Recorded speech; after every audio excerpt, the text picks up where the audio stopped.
We'll call to order, and if you'd please join us in prayer and pledge. Dear God, thank you for the change in the seasons.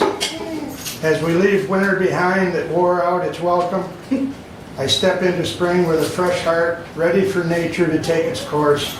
May this season bring joy and light and peace and prosperity and a spirit in full bloom. Amen. Amen.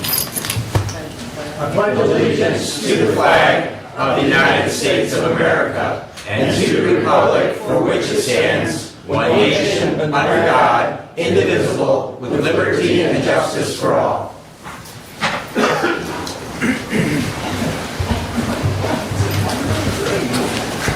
All right, we'll have our first call out to the public. We have a joint meeting at 10 o'clock with the park commissioners. Welcome to those of you that are here already. Our first call out to the public, a member of the public may address the board after receiving recognition from the chairperson and giving his or her name. Public comment shall be limited to a period set aside at each meeting for such purpose, and each speaker shall have the floor for no longer than 5 minutes unless the board grants an extension. Board of Commissioner Rules of Procedures and Bylaws 5.13-3. We also ask you to be respectful. I will make note that we have a public comment at the beginning and at the end of our meeting. We will also have a public comment after the joint meeting with the park committee. So a little extra today as far as the one after the park meeting. So with that, anyone wish to address the board at this time? Steve? Good morning. Steve Lanius, District 2. I'm here to address Resolution 25-065, the appointments to Lifeways Board, and the bond issue that's going to come up before the board. And I'm here to remind everyone on this board that you are a governing body and not a banking institution. This board is faced with a couple of major hurdles coming up, and they're not going to be cheap. One of them is going to be the district court, and that's going to cost quite a bit of money to get that issue resolved, as well as the jail in the sheriff department. There's a lot of money that needs to go into that sheriff department to bring it up to where it should be, and it's been left behind, and I think it needs a lot of attention in that area. So I'd also like to bring to the fact that the last time this came up for vote, it was turned down, and it's been turned down twice. But during that time and after that time, the Lifeways board got up and chastised 3 of the members of the board that turned it down. And they said some things that was completely out of line. And I want to make sure right now, I didn't discuss that then because I was on the board and out of respect for the chair that I sat in. I did not bring that up for discussion, but I'm going to do it now. When Mary Beth attacked the 3 of us for voting no on that, I believe she was completely out of line. She made implications that we don't agree with having psychiatric help in the county and because we turned that bond issue down. That is certainly not the case. The 3 of us turned it down, I believe, because we are a governing body and not a banking institution. The fact that we did turn it down does not mean that will stop Lifeways from continuing on. If the board does not do this bond, this does not mean Lifeways is going to pack up and leave the county. They are going to continue. The wheels are in motion and you won't stop them. But if this board passes this bond issue, and there is an issue with Lifeways making a payment, which is very possible, this budget of this board cannot sustain a payment.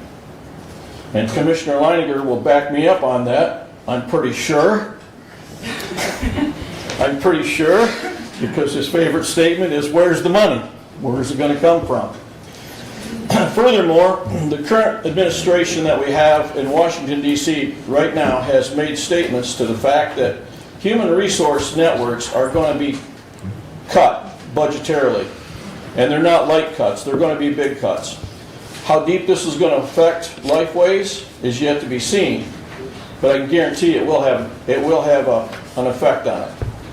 So I want to make myself very clear. The fact that I oppose this bond issue does not mean that I don't support what Lifeways work is and what they do.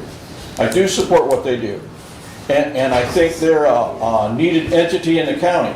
However, I want to remind you one more time, this is a governing body, not a banking institution. Should not be a banking institution, a lender,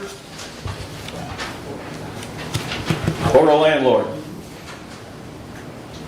That's what I have to say, and good luck to you all this morning, and I hope you do the right thing. Thank you.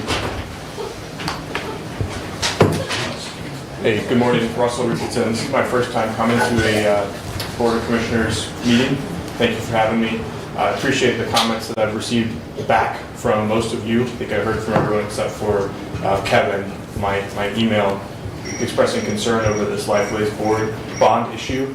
I want to make two quick points. I agree with the point that we are not a bank as a county, and there are significant financial strains this county has and will experience. Commissioner Wiley told me over email that the county would not be liable for the bond. I'm not convinced by that. The statute cited states that the liability for Lifeways work is not going to be put on the county board. But if we are giving them a government bond, that we need to be crystal clear that we are not liable if there's a defaulting situation. That needs to be apparent. Otherwise, your financial responsibility is your obligation to the county is concerning if that is not completely crystal clear. The second point I want to make is somebody stated that we're voting on a lawyer, asking a lawyer to prepare a document engaging with the idea of creating this bond, and we're not voting on the bond itself today. That seems like an intentional misleading statement. If you're voting on hiring a lawyer to go through the process of figuring this out, you're committing to go down that process. So don't mislead the public. I would encourage you all to strongly vote against this. We're not a bank. We have limited bond money. That bond money needs to be used for county priorities, including building a jail space and fixing infrastructure and other such things. So I strongly think this is a bad idea for fiscal reasons, and I ask you to turn this down and do not go down this path. Thank you. Thank you. Joseph Hendy, 181 Reed Street. I'm not against Lifeways, but what I am against is the same thing that's being proposed here today was done on the 800 megahertz system. It failed the first time. You guys wanted $10 million. You brought it back, and then it was $16 million. Now, it's failed 2 or 3 times. You wanted $12 million, and now you want $15.5 million. I just don't think that that's appropriate. I haven't seen any bids, no estimates, no nothing for the public to look at. Another thing that's a concern is, leveraging our properties and issuing bonds, in my opinion, drives up our property taxes, or could drive up our property taxes, because our property is being leveraged not only by the county, but by the state too, 20-1. So that's all I have to say. Thank you. I hope you can make an honest and informed decision on what you're about to do today. Thank you. Thank you. Your name, please? My name's Mary Mintz, and I have come about the same issue. And I would like to point out to the board MCL section 46.30. MCL 46.30 says that a member of the County Board of Commissioners shall not be interested directly or indirectly in any contract or other business transaction with the county or a board, office, or commission thereof during the time for which he is elected or appointed, nor for 1 year thereafter, unless the contract or transaction has been approved by 3/4 of the members of the County Board of Commissioners, and so shown on the minutes of the board, together with a showing that the board is cognizant of the members' interest. This, you will note that it does not state pecuniary interest. It doesn't give any other specifications for the interest in the transaction. I would say that Commissioner Wiley's position as the vice chair on the board of directors for Lifeways is a conflict of interest in this matter and will require a 3/4 vote of the board in order to pass. I know that this was not mentioned on the votes that were taken in April or November of 2024. And I strongly suggest that you take that into consideration and be sure that you have those two items listed in the minutes, that you are aware of the conflict, you're aware of his interest in Lifeways, and that it requires a 3/4 vote in order to pass. Thank you. Thank you. Morning, everyone. Doug Corona, District 2. I'm echoing the sentiment of these other people, but the only other point that I have that I feel is different is, and I hope you guys understand this, will this set a precedent? Will other companies be able to come, and will other organizations be able to come and try and force the taxpayers of Hillsdale County, to do a millage for this and a millage for that? Last year on the August ballot, there were 3 millages in one ballot. I mean, how much more are we going to tax? I mean, I'm not being funny about this. Lifeways is a separate organization and they charge for their services. I love what they do. But if we look at numbers, do we look at numbers? How many taxpayers do they, how many taxpayers, we're making every taxpayer in Hillsdale County help support this bond, but how many taxpayers are they actually supporting? I love what Lifeways does. I have nothing against it at all. But I just hope that you guys do this and that this thing, I hope you make a conscience from your spirit and not just your emotions, because can this set a precedent for other independent organizations to come and ask our taxpayers to pay their bills? Thank you. Thank you. Next. Good morning. My name is Christina Bruns. I am a resident of Hillsdale County, and I have 4 children in which I am raising in this county. Whenever have you had mothers show up to a county commissioners meeting at 9 a.m. on a Tuesday? Should be a pretty good indication that this is important to us. I sent an email to you all 3 days prior urging the commissioners, yet again, to vote no regarding backing the Lifeways bond that is being requested yet again. Mr. Wiley, you emailed me back stating you do not understand. It was apparent, given the fact that the rest of your email did not address my concern about the county financially backing a building bond, but instead schooled me on how much interest the bond would save Lifeways, and about how the county would not be held liable if Lifeways were to harm a person. I suppose I'm the one that does not understand what the content of your email had to do with addressing my concerns regarding that bond that is being requested, yet again, regarding their new building. Mr. Wiley, being a county commissioner and on the board of Lifeways itself, I would have hoped that you had addressed my concerns in your reply rather than filling your email content with an unsolicited Lifeways ad. From a quick Google search, I was able to see that a full faith and credit bond that is backed by the county is in its very nature holding the county liable financially, which would in the end fall onto us, the taxpayers. Given Lifeways' own uncertainty regarding the status of their government funds and the not so glowing Google reviews, I'd say the bond falling onto us is a legitimate concern, fiscally irresponsible on the part of the county. Lifeways has an operating budget of $120 million per year. Our entire county has $16 million per year. Let me repeat that. Lifeways has $120 million. Our entire county has $16 million.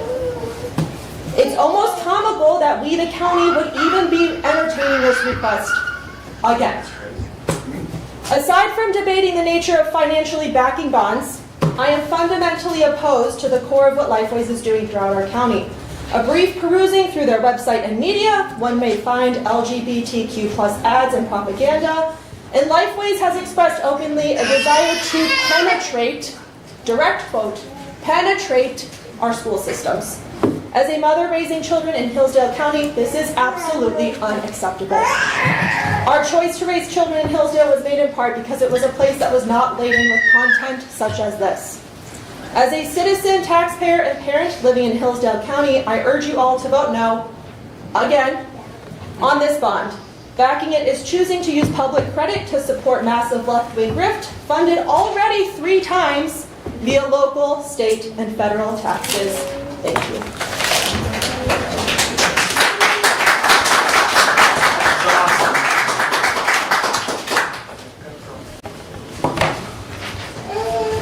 Good morning. Your name, please. George Allen. I live in the city of Hillsdale, Ward 4, with my wife and 4 children. I'm here to urge you in the strongest possible terms to reject the bond issue on behalf of Lifeways, or in this case, engaging legal counsel to begin drafting the bond issue. Let's not lose sight of where that's going, for the following reasons. First, I object in principle to the use of the county's funds, resources, faith and credit in the support of so-called public mental health services, an extension of the therapeutic welfare state that lavishes an obscene amount of the taxpayers' dollars on endless drugs and therapies of questionable benefit and extraordinary profit for pharmaceutical companies and the psychotherapy quack industry. If that industry is to support itself, let it do so in a private capacity, without relying on the public purse to subsidize it. You may say that the state of Michigan mandates that counties support mental health services. In your shoes, then, I would look for ways to do the minimum possible to comply with state law, without leveraging so much of the public trust and public interest. I would explore ways to distance yourselves as much as possible from the psychological pharmaceutical complex and its parasitical bureaucratic minions, and consider ending altogether this current arrangement, which grants a majority governance to Jackson, a municipality that does not share Hillsdale County's needs, priorities, or values. Next, I would like to point out that given the current political climate, the future of organizations like Lifeways and its various clients and supporters is by no means secure or certain. The massive funding cuts we have seen at the federal level are likely to continue and to cut deeper. At some point, you always run out of other people's money. The organization in question may soon be scrambling to find support for its continued operations, in which case their new building project may be dead in the water. In that case, the county has a major liability on its hands, and the public trust has been betrayed. I've heard it claimed the county has no liability in such a case, that there is no risk on the table. This I find very hard to believe. If there is no question of liability, if there is no risk, what need is there to lay our full faith and credit on the table? What are we guaranteeing? Something is being wagered, and I do not like the odds. Even if it were only the fact that the property may revert to the ownership of the county, then we have a piece of real estate on the public's hands that will almost certainly prove a greater liability than an asset. It may be argued that the passage of a millage years ago somehow justifies, it even requires, the continued support of the county. This is not so. The only thing required by the millage passing is the millage itself, and its mere existence does not imply that Lifeways has a carte blanche claim on whatever they might demand over and above in terms of public support. Furthermore, I sincerely hope and expect that such a millage, when it comes up again, will not pass again. Finally, and particularly, it is obnoxious and loathsome to the public interest and the public morality that our county government supports a relationship with a so-called non-profit entity that uses public money to support and spread the so-called transgender pathology. Of the absolutely poisonous and destructive effects of that ideology, especially among vulnerable and impressionable minors, we have ample evidence. Lifeways openly boasting about how it continues to reach into our schools and influence our children is especially alarming. There can be no question of continued public trust and public support of such an entity. I regret that I will not be able to stay for the rest of the meeting as I need to return to work. I trust that this body will approach their deliberations with all due care and circumspection, and keep foremost in their minds the responsibility for the public credit, the public good, and the public trust. Thank you. Thank you.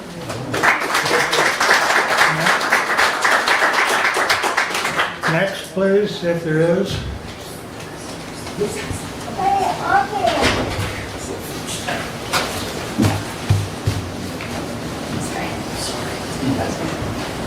Hello, my name is Andrea Clark. This is Lucy. I'm out of my element here, but sorry, I'm pregnant, so you know.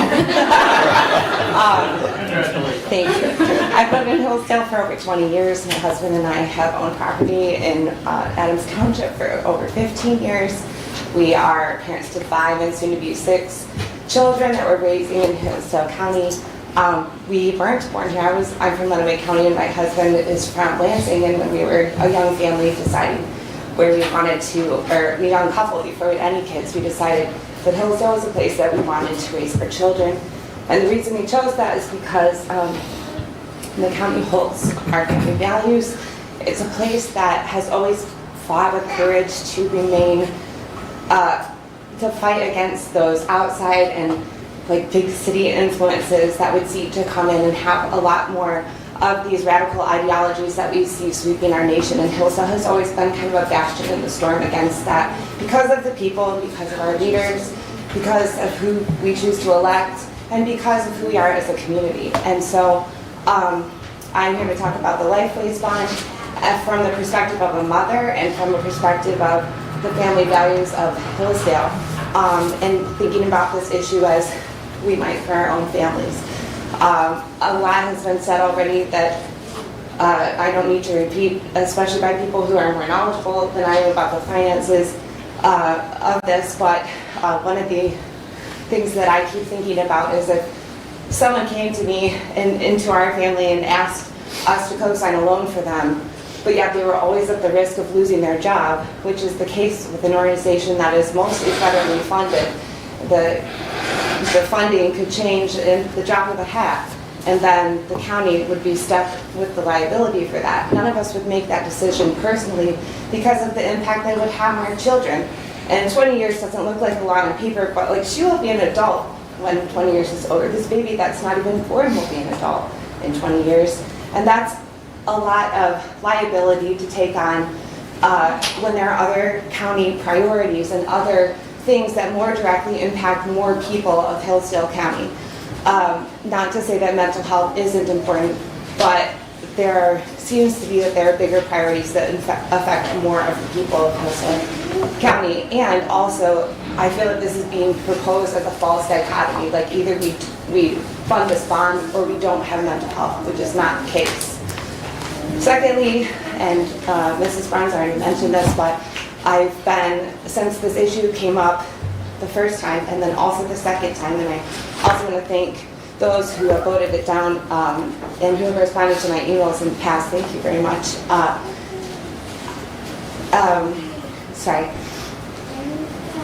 I have been following Lifeways on social media since that time just to know more about what is going on. And like Mrs. Brents mentioned, there are elements of Lifeways ideologies that don't represent the families of Hillsdale County and what influences they want their children being raised with.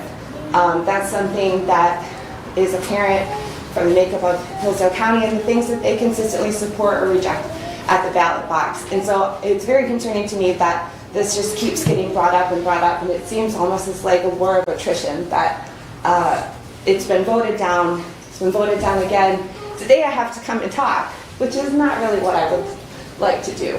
But it seems like a war of attrition that we're just going to keep bringing this up until people get too sick of saying no.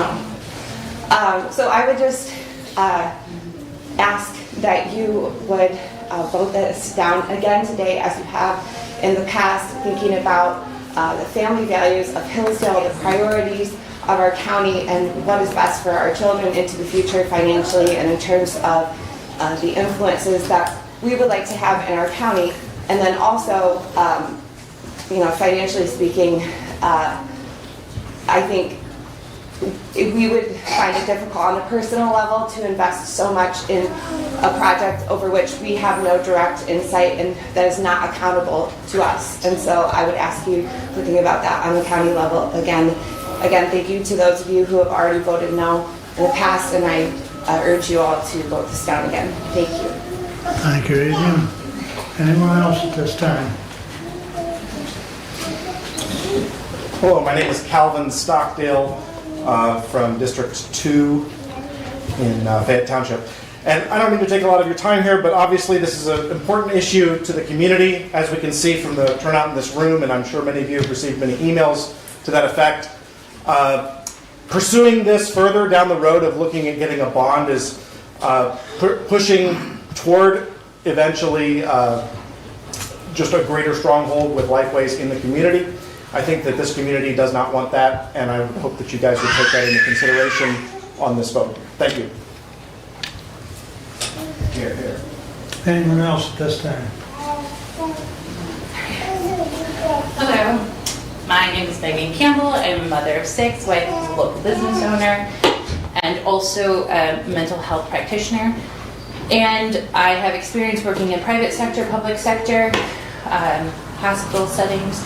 And I would just urge you all to consider support of Lifeways being unilateral, I guess, in one ideology.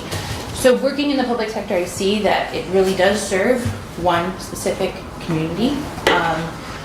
It would also leave a vast amount of services to those who are privately insured or things who are not able to pursue services at Lifeways or discouraged from pursuing services there. So it does serve, I believe about 90% Medicaid and Medicare population, which then would leave privately insured citizens of Hillsdale without access to public, without access to psychiatric services. In addition to that, I have similar concerns about fiscal aspects of it, but also just in general, creating an opportunity for all citizens of Hillsdale to receive services that are beneficial to them in the way that they need to have them. So for example, if there are no spiritual services offered, when you really pigeonhole yourself into one ideology, and that's the ideology that is available in the community, then it leaves a vast amount of services that people cannot receive. And so I have great concern about that. So I would just encourage us all to consider using our financial resources to ensure that we are serving all citizens of Hillsdale in a way that is acceptable to those funding it, particularly when there are options for Lifeways to receive funding that do not include city money or financial backing from Hillsdale. Thank you. Thank you. Any other public comment? Hi, Dominic Sandstone, North Adams. I'd like to echo all the sentiments that we heard here today. I wanted to respond directly to Mr. Wiley's email about serving 1,700 people, Lifeways that is, and if I would like a tour, and why I would not like a tour. I'm very familiar with what these institutions do. Before coming to Hillsdale, I served as the Assistant Director of Strategic Initiatives for the Tennessee Department of Mental Health and Substance Abuse Services, where we subcontracted with many of these types of institutions. The incentive structure of these institutions is to fundamentally increase services. That is their marker of success. That means the more people that identify as having a mental health issue, or that they can say has a mental health issue or a substance abuse issue, the better they look to either outside investors or the state in legislative hearings, anything like that. So again, this is a very warped incentive structure, and what ends up happening is that these institutions have an incentive to continue expanding services over and over. So I would not like a tour of this institution again because I understand what they do fundamentally. Next, in Tennessee, what we found, looking at recidivism rates, is that what helped people get better, what helped people find the services they needed, was fundamentally being connected with faith-based initiatives. There was a statewide initiative through the governor and the leadership in Tennessee to increase connection with local communities and local churches. Now I realize we don't have that help here in Michigan, at least at the state level. But in the counties, like Hillsdale County, there's a strong faith in these communities, people who are willing to help one another, people who get involved in communities, community-based initiatives of this sort. And again, the precursor for all of this, a necessary condition of allowing any of this to happen was, speaking of my experience in Tennessee, first and foremost, prosecuting crime and executing the law. If you want to stop drug use, you need to prosecute people who are using drugs, drug dealers, and then you could help them get into various recovery services. If you want to help homelessness, solve the homelessness problem, you need to enforce the laws that are on the books. So that's where we need to start, first and foremost. Thank you very much. Sir, your name, we didn't catch it. Dominic Sampson, North Adams. Thank you, Dominic. Thank you.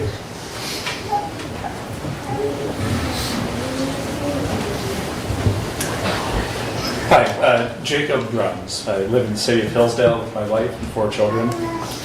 I sent you all an email. I won't repeat that now. I wanted to address Mr. Wiley's response that he sent out to me and to others. In his email, he cites the Michigan Health Code, quoting the following: "A county that has created a community health authority is not liable for any intentional, negligent, or grossly negligent act or omission for any financial affairs or for any obligation of a community mental health authority, its board, employees, representatives, or agents." This section of the statute is not in the slightest definitive regarding the paying back of a bond on which the debtor has defaulted, a bond being a particular and unique and independent contract. In fact, the statute is silent about this matter. I looked into it myself, and what I learned was that when a county backs a bond for a mental health agency, it may do so by pledging its full faith and credit or through a contractual agreement. This often occurs under the authority of the Michigan Revised Municipal Finance Act or related statutes governing public financing. If the county pledges its full faith and credit, language that has been used pertaining to this issue, it effectively guarantees the bond, meaning that the county is liable for payments if the mental health agency defaults. So, this liability arises because the county's pledge commits its taxing authority to ensure bondholders are paid, protecting the bond's credit rating and marketability. If the county backs the bond, the county will be responsible in the instance of Lifeways defaulting. Even the investigation of this bond issue is unacceptable, and it's truly amazing that the public would be required to come to a board made up of 5 Republicans, 5 people who ran as Republicans to discuss this issue. So please, I urge you to vote against it. Thank you. Thank you. Matthew Bentley, Ward 2 in Hillsdale. This is an unacceptable gamble. This is a governing body, not a bank, much less a casino. We have a room full, this isn't social media, this is a room full of constituents. And Mr. Wiley, you barely look up from whatever you're busy with to hear the constituents. I'm taking notes and writing down your name, sir. Because I make notes on everything that people say. Okay. Yes. So far it's been unanimous. Everybody's against it. So I don't see how this could be a close call. You're mortgaging our future to shave a few percentage points off of a 9-figure Lifeways. They spend over $100 million budget. And the last thing I'll say is this will further solidify their monopoly power over this county, where what I think we need is more competition in providing those services. Because admittedly, we need some services, but mortgaging our future in this way, it's not a close call, and this room full of people shows that. So vote no, please. Thank you. Anyone else at this time? Hello, CJ Tonfrey, Ward 3. The only thing that keeps coming to mind is why are we here? Why are we here the third time? It got turned down the first time, and so I questioned when it came back up for vote the second time. and now we're here the third time. The only thing that's changed is the seat on the board. Do they think that the vote is going to change? That's where my head went, is why are we here? Because the community doesn't want this to happen. And I would hope that the vote would be a heck of a lot closer on a no. Unanimous. Thank you.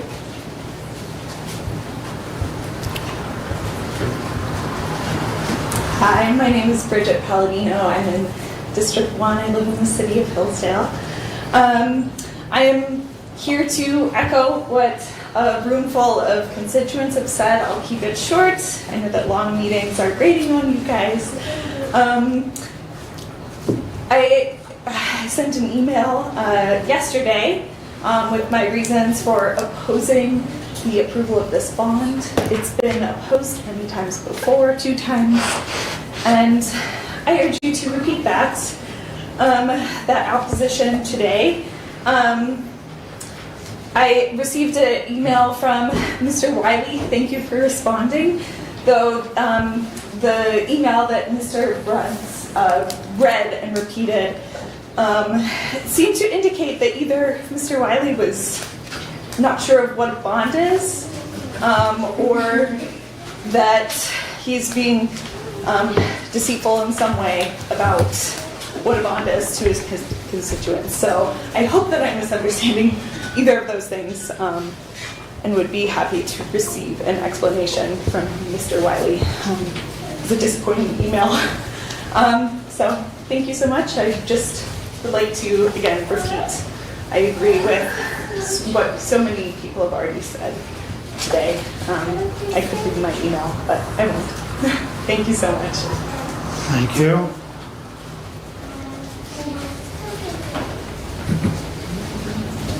Anyone else? Curtis Campbell. I live over in Osseo. I'd like you guys to vote no. I'm just becoming aware of this as of last night. I guess agreeing with everybody else, seeing that this has come up 2 other times apparently, it seems pretty clear that this needs to be voted down. I would like to add that I've worked in and around large corporations, and I'm sure you guys have seen that large entities tend to get out of control, and you don't have any kind of insight into what's happening. And we've seen it over and over again where large corporations, larger entities just kind of become a machine that's uncontrollable. And so rather than having this go through maybe even a 4th time, that maybe we can look at other options to serve the community at a smaller scale. But just vote for no for me. Thank you. Thank you. Anyone else wish to address the board? James Edward Thomas, 2200 Bar Street. I'm actually one of Doug's constituents. First off, I wanted to say this is a job. This is a job you guys chose. This isn't a personal thing. This isn't your life. And I'm actually under the assumption that you guys who qualified for this job are actually more successful in life than I am, and quite possibly better people. But you chose a job where you're my employee, and you work with my money that I earned and I invested in this community. And quite frankly, I don't really care about your feelings. You're working for me and you're using my money. What I'm looking at right now is you don't respect my investment in the community and you don't respect my time. And when I observe that, which I may be mistaken, everybody's mistaken in their observations, but when I observe that, I find that disrespectful. And I just wanted to touch on that. I was actually going to touch on that last, but I just wanted to touch on that first. And I think most of the people who are speaking out as constituents in this room, that's how they feel. You are our employees. Last night, Commissioner Ingles at the city meeting mentioned that the county since 2015 had doubled. I want to call it prosperity, I want to call it wealth. I didn't really understand the exact accounting figure or term that Commissioner Ingles was using. I had assumed it was a figure that included earned wealth and then acquired property values. So I was really curious about that figure, but then I juxtaposed that with some figures that Commissioner Leininger had put out last year, where he said that there's only 2,000 people in the county with an SEV of over 150,000. By the way, we're at about 136. And he said that there's an average property value of $52,000 in the community for the ownership under SEV. And again, I don't understand if that figure that Commissioner Ingalls put out was earned income plus property value or just an evaluation of property value. I don't know where the Doomsday Book is, so I haven't read it yet. But my question is who gained this money? Who gained this two times? You know, I've got 10 acres, but my neighbor behind me's got 410. You know, I appreciate that property values are up, but I'm very interested in real estate. It's an extreme hobby of mine. And if you track real estate over the last 10 years, you will see that real estate prices across the board are way up, and that inflation is up, and that if you try to take your house and sell it today and move sideways to another place, you're actually going to lose money on interest rates. So your transferable wealth is only transferable in your SEV to y'all. So that gained wealth really isn't represented in my life or my economic freedom. I'm just further tied to the cornerstone of the county as I turn it for you. I know that population in the county is down over the last 2 censuses. So again, is that wealth being consolidated? I don't know what the per household annual income was 10 years ago. I apologize. One thing I do want to mention, these things are real hard to clean and they get dirty real easy, and I noticed everybody sniffling when it got turned on. Excuse me. So I don't know what the average household income was, so I don't know how to compare that, but I do know that our average household income for a county is pretty low when you compare it around the state. And you know, I wondered what that wealth gain, for lack of a better term, not understanding that term, was compared with the rest of the state. How did the rest of the state do? Did the rest of the state triple their wealth? I do want to communicate very clearly that 47 votes is not a mandate. Period. And I'll repeat it again. 47 votes is not a mandate. I want to thank everybody for their time, and I want to communicate clearly. When I send you emails, you send them back, you're great. You always correspond back, all of you, every single one. And I'm not always particularly friendly in my emails. You always correspond back. Thank you. I think that's respectful, honorable, and I'd like to make note of it. Thanks for your time. Thank you. Anyone else at this time? I got 13 on point.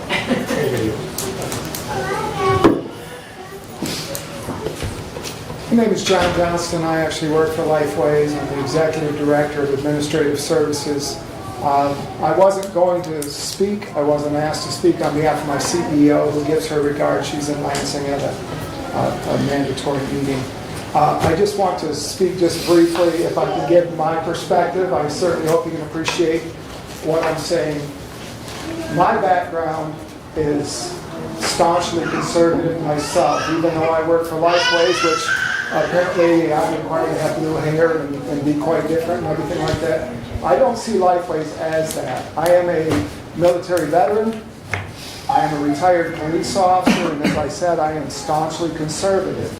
I'm currently a small town volunteer fire chief for Southern Jackson County Agency, and I'm here representing not only Lifeways, but military veterans who are among our most prominent homeless population, police officers, first responders that have mental health illnesses, family members, my own daughter included, has a mental health condition, which I don't blame anything on her or label her or stereotype her in any negative way, and I certainly hope you have the courtesy to recognize that mental health is a serious issue, and it can affect anybody in this room, and probably does affect some people in this room. I say all that just to hopefully put you in a mindset that Lifeways has been in Hillsdale County since 1966. We're not some fly-by night organization. We're a nonprofit, but I think many people, it's not been communicated, is we are actually a governmental authority. We are created by the state of Michigan, where Hillsdale County, when people talk about Hillsdale County has to do this or has to do that, Hillsdale County is a governmental agency, and they are their most important mission as a staunch conservative. First, to help stay the hell out of our way and let us live, okay? But they are also there to provide public safety. And related to public safety, which is near and dear to my heart, military veteran as well, is to provide mental health services to the residents of Hillsdale County. I've heard mention of what our, and it sounds like an astounding number, we don't have a $120 million operating budget for Lifeways. And again, Lifeways provides, as a governmental authority, mental health services for both Jackson and Hillsdale County. That's a population of over 200,000 people. Okay? Our $120 million budget, we have fiduciary oversight as a governmental authority, just like Hillsdale County is a governmental agency. We oversee $120 million. Our actual operating budget for 2 counties, 2 large buildings, we're building our building here in Jackson, or in Hillsdale, okay? Our operating budget is less than a tenth of that $120 million. That other money goes towards 72 provider agencies that, as a governmental authority, we oversee and try to operate efficiently. And you can disagree, and I'll say this, I'll probably get fired later, so if this is the last time I see you, that's not. I don't agree as a staunch conservative, Southern Jackson County, I have the same religious beliefs, conservative views as you do, and maybe some things that you see as Lifeways does this or that. I don't necessarily agree with all those things either. I just want you to know that our population that we serve is everyone, including those that you may not agree with their lifestyles and things like that. But again, we're here. All right. Is this a sales pitch? Are you supposed to address them? Order! Let the gentleman talk. It's his turn at the podium. No one interrupted you. He's not supposed to preach to us. Order, please. As a governmental authority, Speak to the board, not to us. our board made up, I've heard mention Mark Wiley, and then I will wrap it up. Mark Wiley is on there because the state of Michigan's mental health code requires representation from Jackson County. I'll conclude with saying, and again, thank you for letting me address the board, is that we are here for that, and the representation that we have has representation of your board because they represent you, and so him being on the board is actually required by statute. I'll conclude with this. If you're worried about not being a bank, you're supporting a bank if you don't support a bond here, and that the bond that we are requesting will save taxpayers, everybody in this room, millions of dollars as opposed to us having to go get a commercial loan. That is federal tax dollars that we'd be saving the residents of Hillsdale County if we were able to get a bond instead of a commercial loan. And then so I don't see respectfully where there being a bank, they are giving their good faith and credit. We've been here since 1966. We've never defaulted on a single payment ever. With that being said, all we're asking is for good faith and credit to save millions of taxpayer dollars. Instead of giving it to a bank, we've saved the taxpayers millions of dollars in interest. And so that's why we approach the county respectfully with a request for a bond. Thank you for your time. Thank you, John. Anyone else at this time?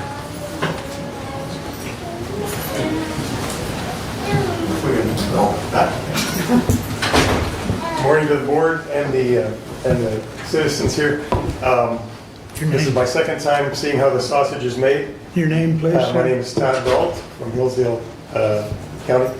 And at best, your job is difficult, and certainly no disrespect meant to the board or the representative of Lifeways and their legitimate mission, and certainly no disrespect meant to their clientele. But I would request that the board vote not to go any farther or further in the process of this bond proposal for Lifeways.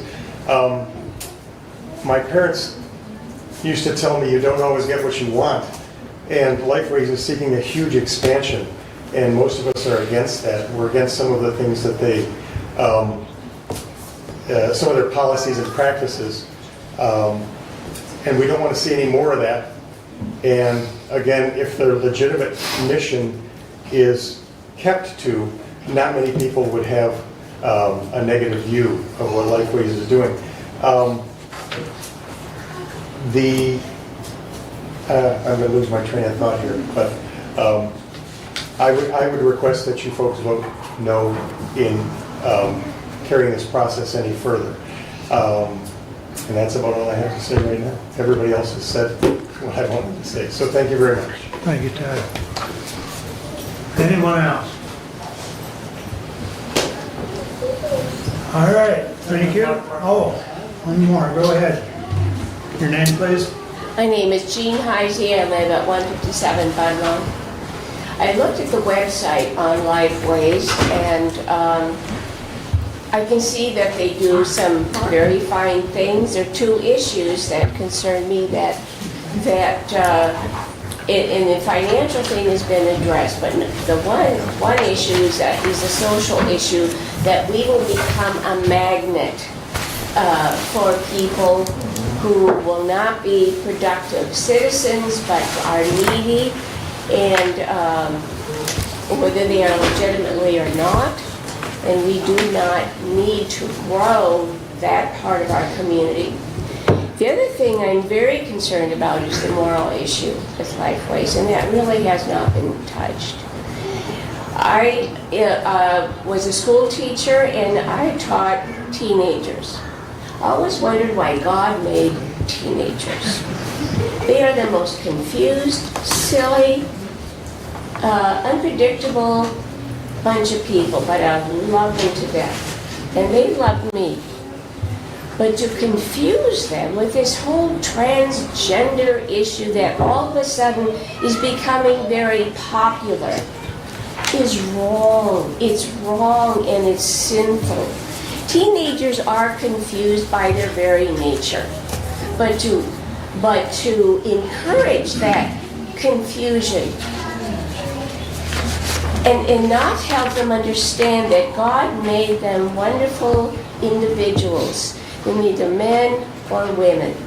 God is not confused, and we should be ashamed for supporting something that creates even more confusion in the life and minds and souls of teenagers. Thank you. Thank you.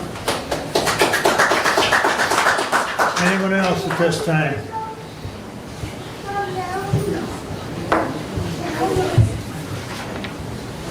Good morning.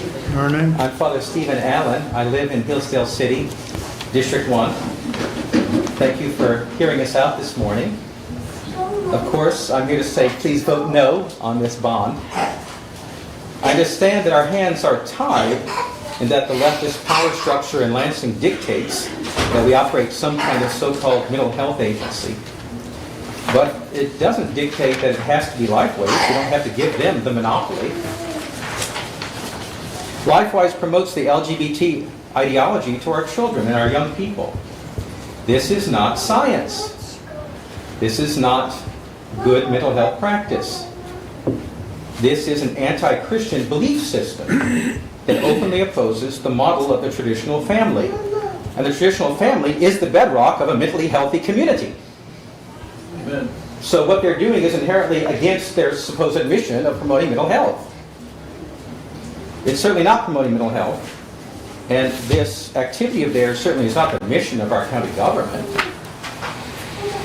Saying no today won't eliminate Lifeways' monopoly. It won't enable us easily, although we should, but it won't enable us easily to replace them with someone else with a more sensible and less expensive idea of what constitutes and promotes mental health.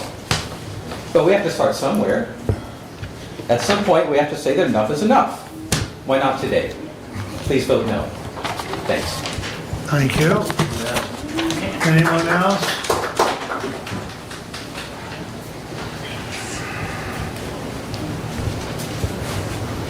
Lance Lashway. Last I checked, we're about the reddest county in the state of Michigan. Hillsdale College is right there. You all ran as Republicans. You're wasting our time right now, unanimously. Do your job.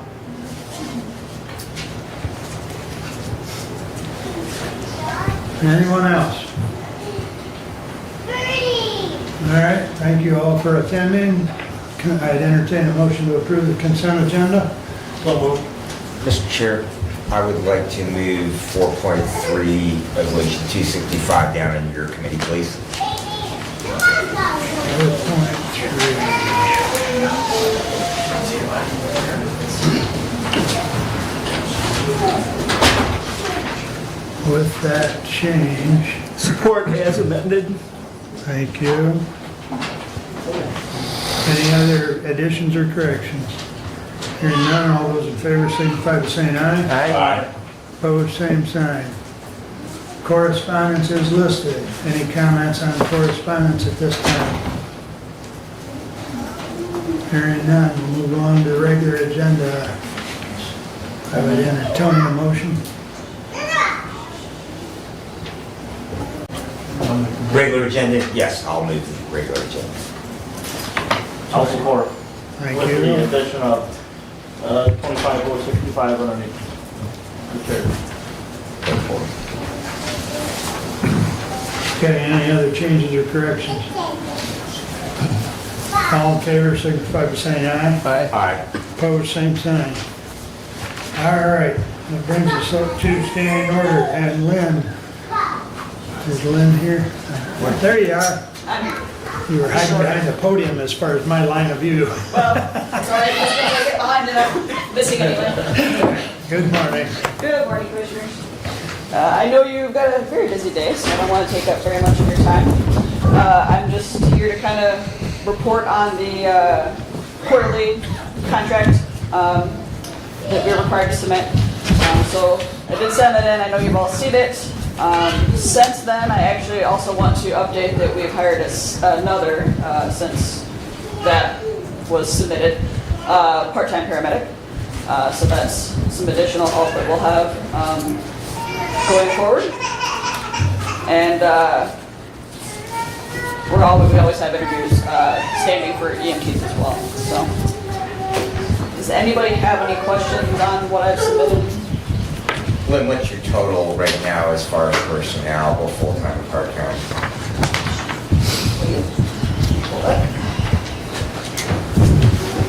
I would have to do math for that, right? We have 3 full-time paramedics, 2 casuals, as well as myself, a third. I do work the road when we need coverage.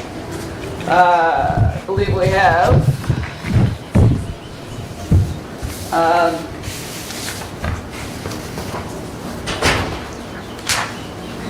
sorry, I thought I had that in here, but we are somewhere around, I believe, 10 full-time EMTs, multiple casual, and we have 4 AEMTs currently.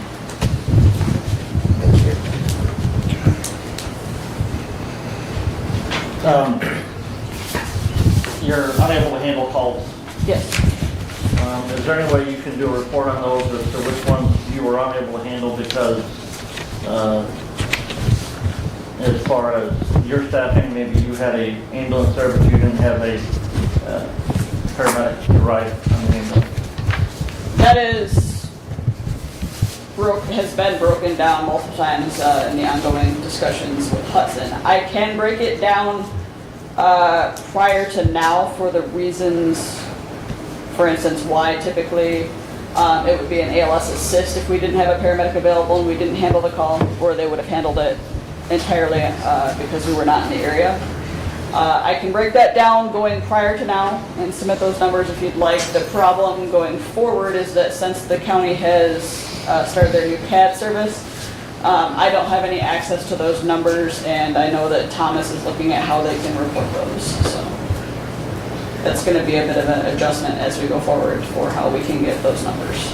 And did you, I'm not sure what happened last night, but I passed 2 Hudson ambulances coming into Hillsdale, actually not one at the corner of Bacon and Broad Street, and then the other one on my way. I was off of town last night, coming into Hillsdale. So, I was not working last night, and I don't monitor the radio throughout the night. I can't tell you. It's possible that they were transporting lights and sirens to the hospital. It's possible that they were covering for us. I don't know. The other challenge of that, Commissioner, is since Hudson is dispatched out of Lifeways, would not show up in our CAD currently. Yes. And I'll have more on that in my report. Our new CAD will only tell us calls that we are on. So if Hudson is dispatched with us, I have access to that. However, I don't have any way to run reports as I used to for calls in our area where they were dispatched to us. So we're trying to figure out how we're going to calculate that going forward. I know Thomas potentially has some reporting capabilities where he might be able to auto-generate that for me monthly, but we just don't know yet.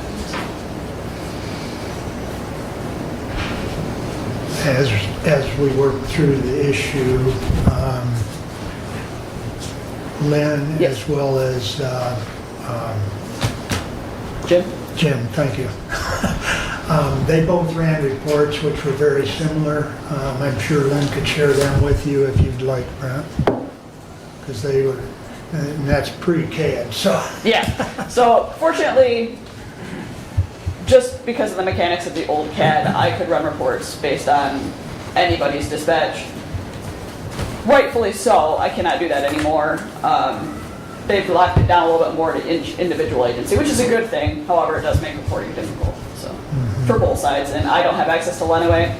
Lenawee doesn't really have access to ours, so that makes there's some difficulty in referring those numbers either direction. So. Right. Okay.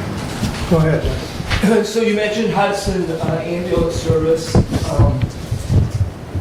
They had a letter that canceled service. Yes. With RU. Well, canceled the mutual aid agreement. Canceled the They're still mutual providing aid. service. Okay, so, and that's the question. Have there been any gaps in service? No. And, is the community still receiving full coverage? Both ways from Hudson and from RU? Yes. While they chose to cancel their mutual aid agreement with us, they have said that basically the choice to cancel the mutual aid agreement was so that they could bill us for the calls that they are covering in our area. They are, however, still maintaining service. If they are called, they go. Likewise, we have never failed to go when we're available to calls in their area or anywhere else. We do provide mutual aid to everywhere around us and continue to have mutual aid agreements with everybody else. So while there is no current mutual aid agreement between us, both services are still responding to calls in both areas as needed. And my understanding is that they are currently working on a new mutual aid agreement proposal. So we'll see what comes of that. We'll review that when they provide it for us. Thank you. Any other questions? Thanks for coming in today, Lynn. Thank you. Have a good day. it's after 10. We got a joint meeting at 10. I understand that, but we've also got an agenda, so what would you like me to do? Well, I'd like, to me, the joint meeting comes first. we get the senior center waiting patiently. And if it's all right with the road commission, I'd like to get them out of here as quickly as possible. So that they can get back to their duties. So if that's all right with the pleasure of both boards, thank you. With that said, Maggie. Good morning. Good morning.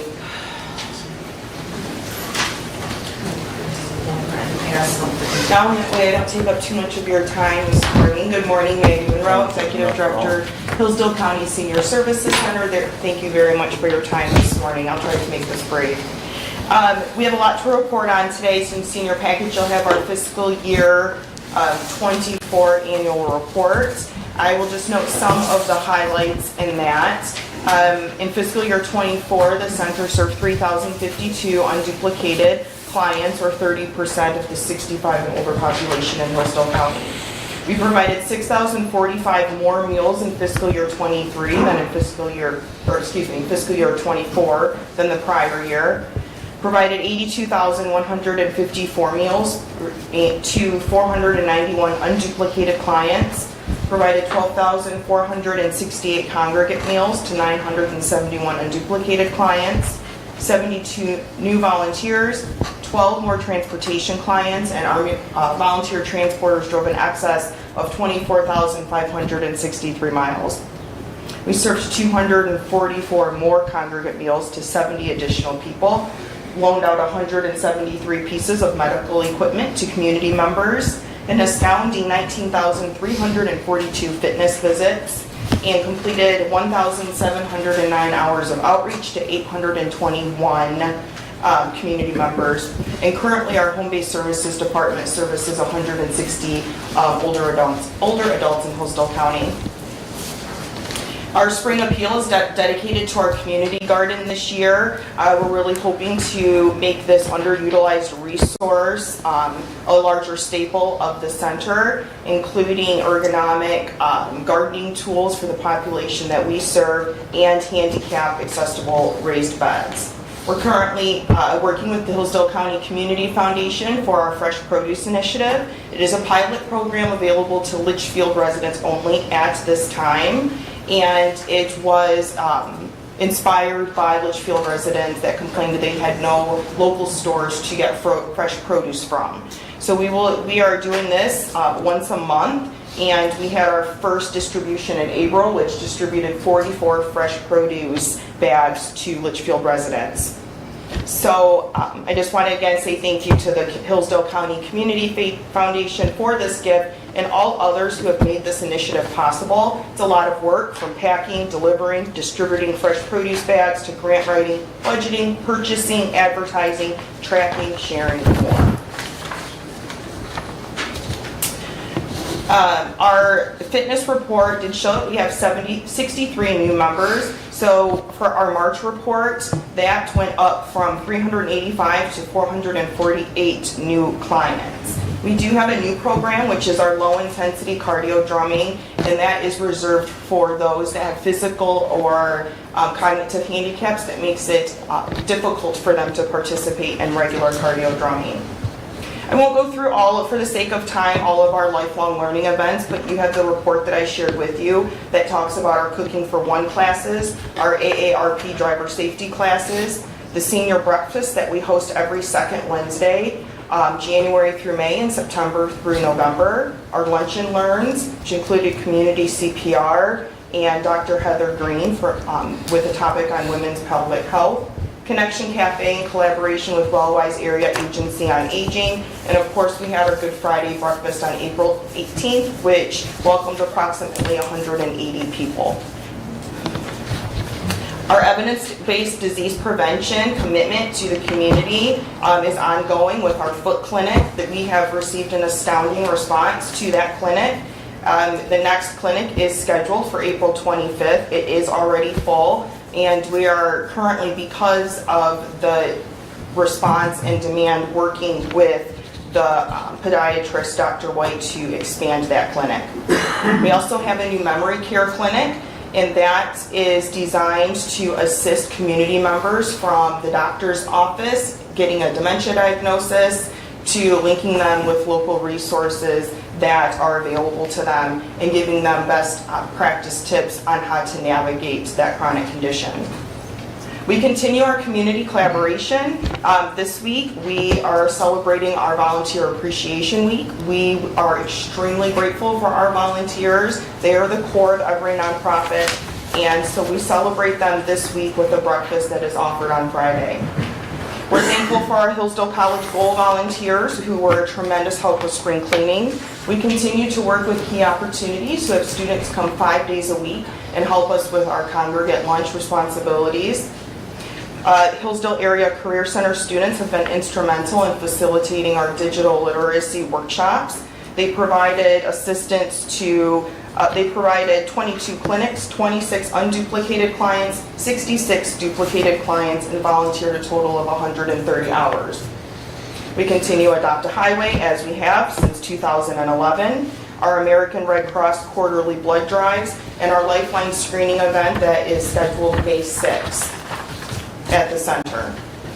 Our subs for funds was again successful. We raised $5,222, and it welcomed staff, fitness members, and volunteers to help prepare 551 subs.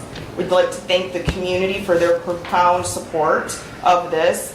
The 2024 and 2025 Subs for Funds fundraisers have been instrumental in obtaining 2 new treadmills and 1 new news step.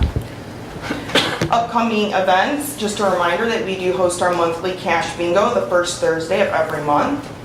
We have a senior prom that we just started advertising yesterday that we will be hosting on Saturday, May 31st. Again, I would like to thank the Hillsdale County Community Foundation for the grant opportunity to make the senior prom possible.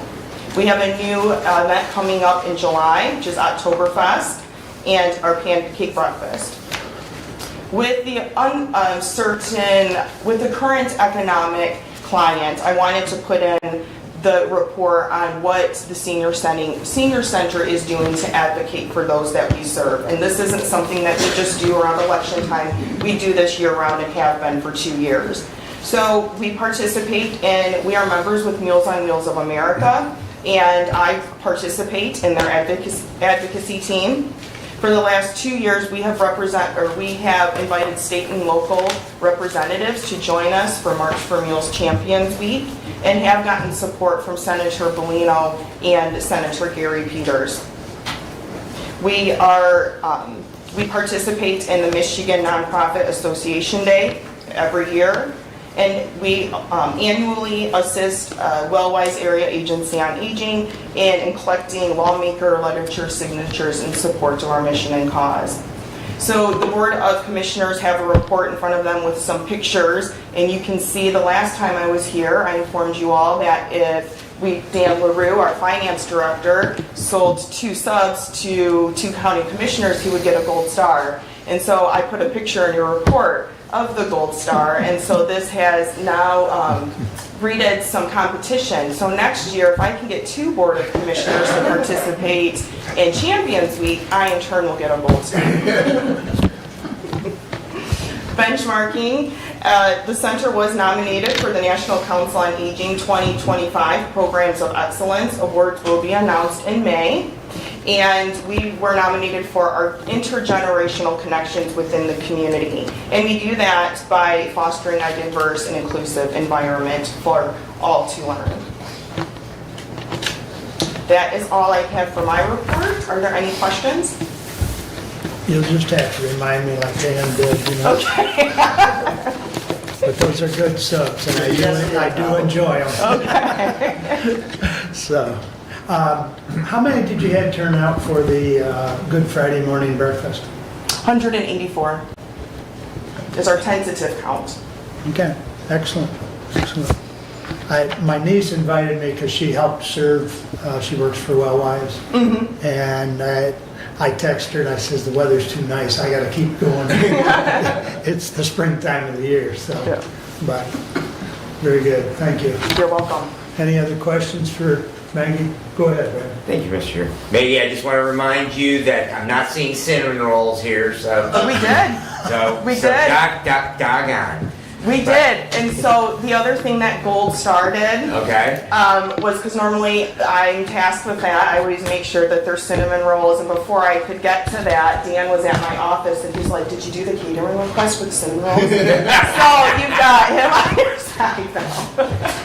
So, and to that, it's a long-standing joke because your predecessor used to bring some of the senior centers absolutely wonderful cinnamon rolls when they would present at Board of Commissioners. So we hope that you will continue that. Yes, we did, and it sounds like you're going to need them today. You've got some. There'll be a lot of competition. But my question for you, I heard in my rounds to my townships that Salem Mennonite Church was becoming a Red Cross disaster center. And I know in the past, a part of the efforts with the senior center, when they had their fundraising project, with Weatherax Foundation was involved after the very large generator. Just if you could speak to the comparison, because I heard that they are the only Red Cross disaster center in the county.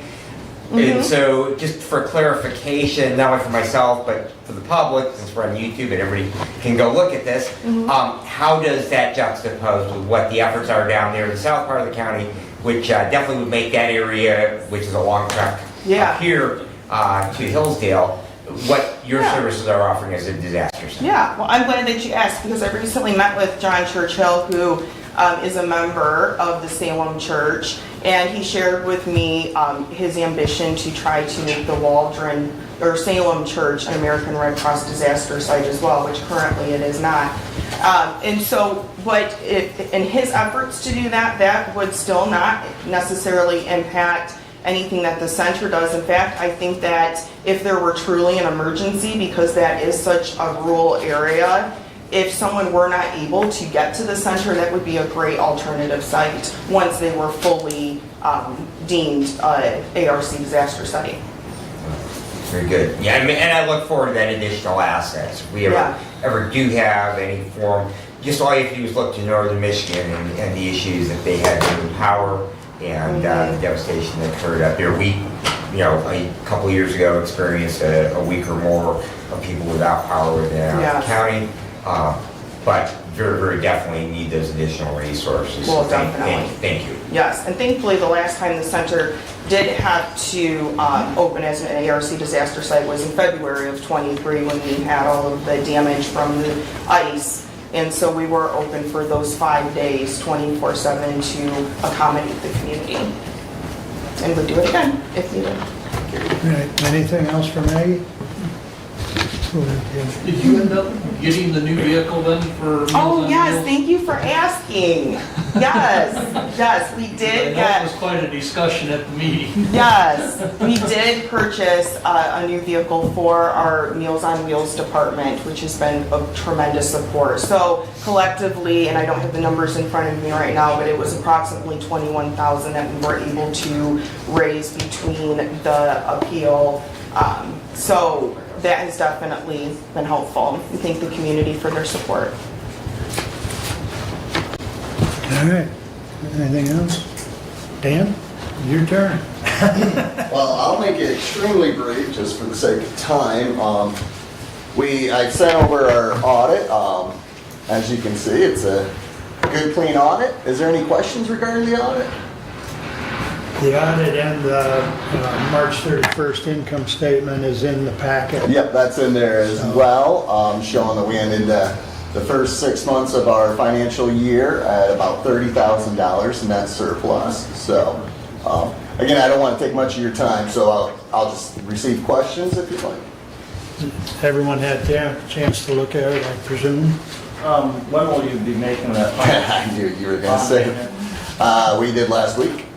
And I'm going to get the quick claim deed, yes. Get that prepared and that can, so that has been done before, where the county has bonded for an agency, and the agency has paid the county for that bond, and the county was the owner of that real estate during that time, and we will be transferring that property out of the county's possession to the agency. And we are extremely grateful for it. It did save us a tremendous amount of interest throughout the years, and the community support and your support has been extremely grateful. So thank you, everyone. Okay. Any questions for Dan? All So right. if you think of any, you know how to get a hold of me. Thank you, guys. Thank you. Thank you to all for coming. All right. Moving right along. We have a joint meeting. Thank you. As our next item with the parks, who's going to run that? Mr. Chair, just point of order, should we at least recess from the Board of Commissioners meeting and then go into our joint meeting? We have it listed as a standing order item, so I see no need. For us, I would say the park trustees need to call their meeting to order and handle it. That would be appropriate if you so desire. So Bob? We'll call to order our meeting for the Board of Trustees for Hillsdale County Parks and have a roll call, please. Mark Carney. Here. Kathy Schmidt. Here. Mike Carney. Here. Gary Leninger. Here. Bob Godfrey. Here. And we're here to discuss the county parks, and Mike Works has a PowerPoint he'd like to present. Mike Works, County Park Manager. A little information on the parks out at Lewis Emery and the adjoining parks as well. Most of it centers around Lewis Emery though. We compiled this starting in March. A little bit of history. We picked up the parks in the 60s from the state. It was a Civil War encampment. Basically, we want to bring it back, and we've come up with a lot of volunteer projects to do that. This is our Eagle Scout project that actually came in and did some locator boards for us, so that we have a new locator board out there as well.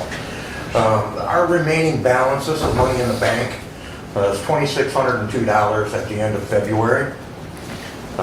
We're actually trying to come in for another amendment, for another, we need $6,000, a little bit short of $6,100 to close out the year. This is our community center income. This is a rental income that we've had from 1998, $13,000.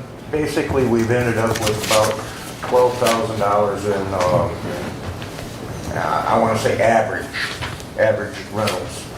Our yearly expenses for this is propane, trash, electricity, the wages for the janitor, our maintenance for the snow removal, cleaning supplies, and a new water softener in 2022. We always have these outstanding expenses here, roof maintenances, sweepers. These are things that we actually need to maintain the buildings. And we put money into the buildings throughout the years. Center versus the income. Okay, our expenses are about 70% of what we're bringing in. 2024, 79 in 2022, 91 in 2021. So our expenses are pretty in line with our income. We're not making a ton of money on the buildings. Tenant house rentals, average. We didn't have anything rented through the beginning of mid-July through October. So this year we're a little low. If we got $1,000 a month for a year, we get $12,000. But you can see it's slightly higher in 2020 because we did have, we had some COVID issues there as well. So we're trying to recover and get back into the groove on the rental incomes. So we are trying to fund ourselves, and we're doing the best we can with our rental units. However, these are things that we have to put into that rental unit as well. Okay. In '98, we dumped about $30,000, $31,000 into that house just to rent it out. And we did it again in 2022, $14,000, just shy of $15,000. All this come out of our fund. If we've got a spreadsheet in front of you that shows that in 1998 we had about $56,000, $57,000 in there. And we took off $30,000 of that fund right off the bat. Okay, so we've been working on that since the beginning. We've asked for amended funds, for additional funds, so that we can close out 2024. We're about $6,000 short. And that's why we're here. Appropriation requests from 2025, we request $60,000, we get $40,000. 2015, we got $20,000. So you can see the figures 25, 25, 25 from 2015 all the way through 2025. And we have gone up, there's no doubt about it, but we've also picked up some other things as well. We've asked for sealed and stripe in the parking lot, tree trimming. We didn't get those. We got a $30,000 special appropriation for our ponds. That also falls in line with our grant, which we'll talk about later. Doug got us, Brad got us the AED for the community center, which was a great thing to have. Considering our the folks we deal with are of the age. Okay. Operating budgets, pond dredging. We've had no pond dredging done in 30 years. Okay, so the ponds are really in bad shape. Operating budgets, there again, we're asking for $60,000. We're getting about 3/4 of that, $40,000. Now that's for 4 parks. That's not just one park, that's 4 parks, okay? $35,000 for 1998 to 2002, except for 99, which we got 30,000. $25,000 a year with a drop in the funding in 12, 13, to 22 and 21,000 respectively. Kathy Callie's park is taken care of on a trust fund. So the wages do not come out of that trust fund. Wages do not come out of there. What comes out of that is the upkeep, safety, equipment, and then we pay for the mowing, if there's funds available. Workman's comp has gone up out there as well. So we've gone up, and that's not covered by that grant. These are costs that we incur for having that park. Average fund balance, 2000 from 1998 to 2003 was 54,000, a little shy of 55. That year we took out $30,000 to repair the house. 2004 to 2007 were about $17,000. And you can see right now, 2024, based on that original fund balance, we're $6,000 short. Okay? Administrative fees have gone up, much like everything else. Mowing has gone up. Propane has gone up quite a bit. Those are utility costs. And they've already filled the tank once this year. We'll probably have to fill it one more time before the end of the year just to get it ready for the winter time. Comparison of the rising costs, electricity, $1,400 in 1998, 2024, $2,350. These are real incurred costs. Gasoline, about $129 to $1,003. That's an $873 increase just in gas. Heating fuel, a $1,900 increase. Mowing, $4,000 increase. Trash removal, $372 increase. Snow removal, $370. Workman's comp, a $1,582 increase. Administrative fees, $2,100 increase. These are all increased.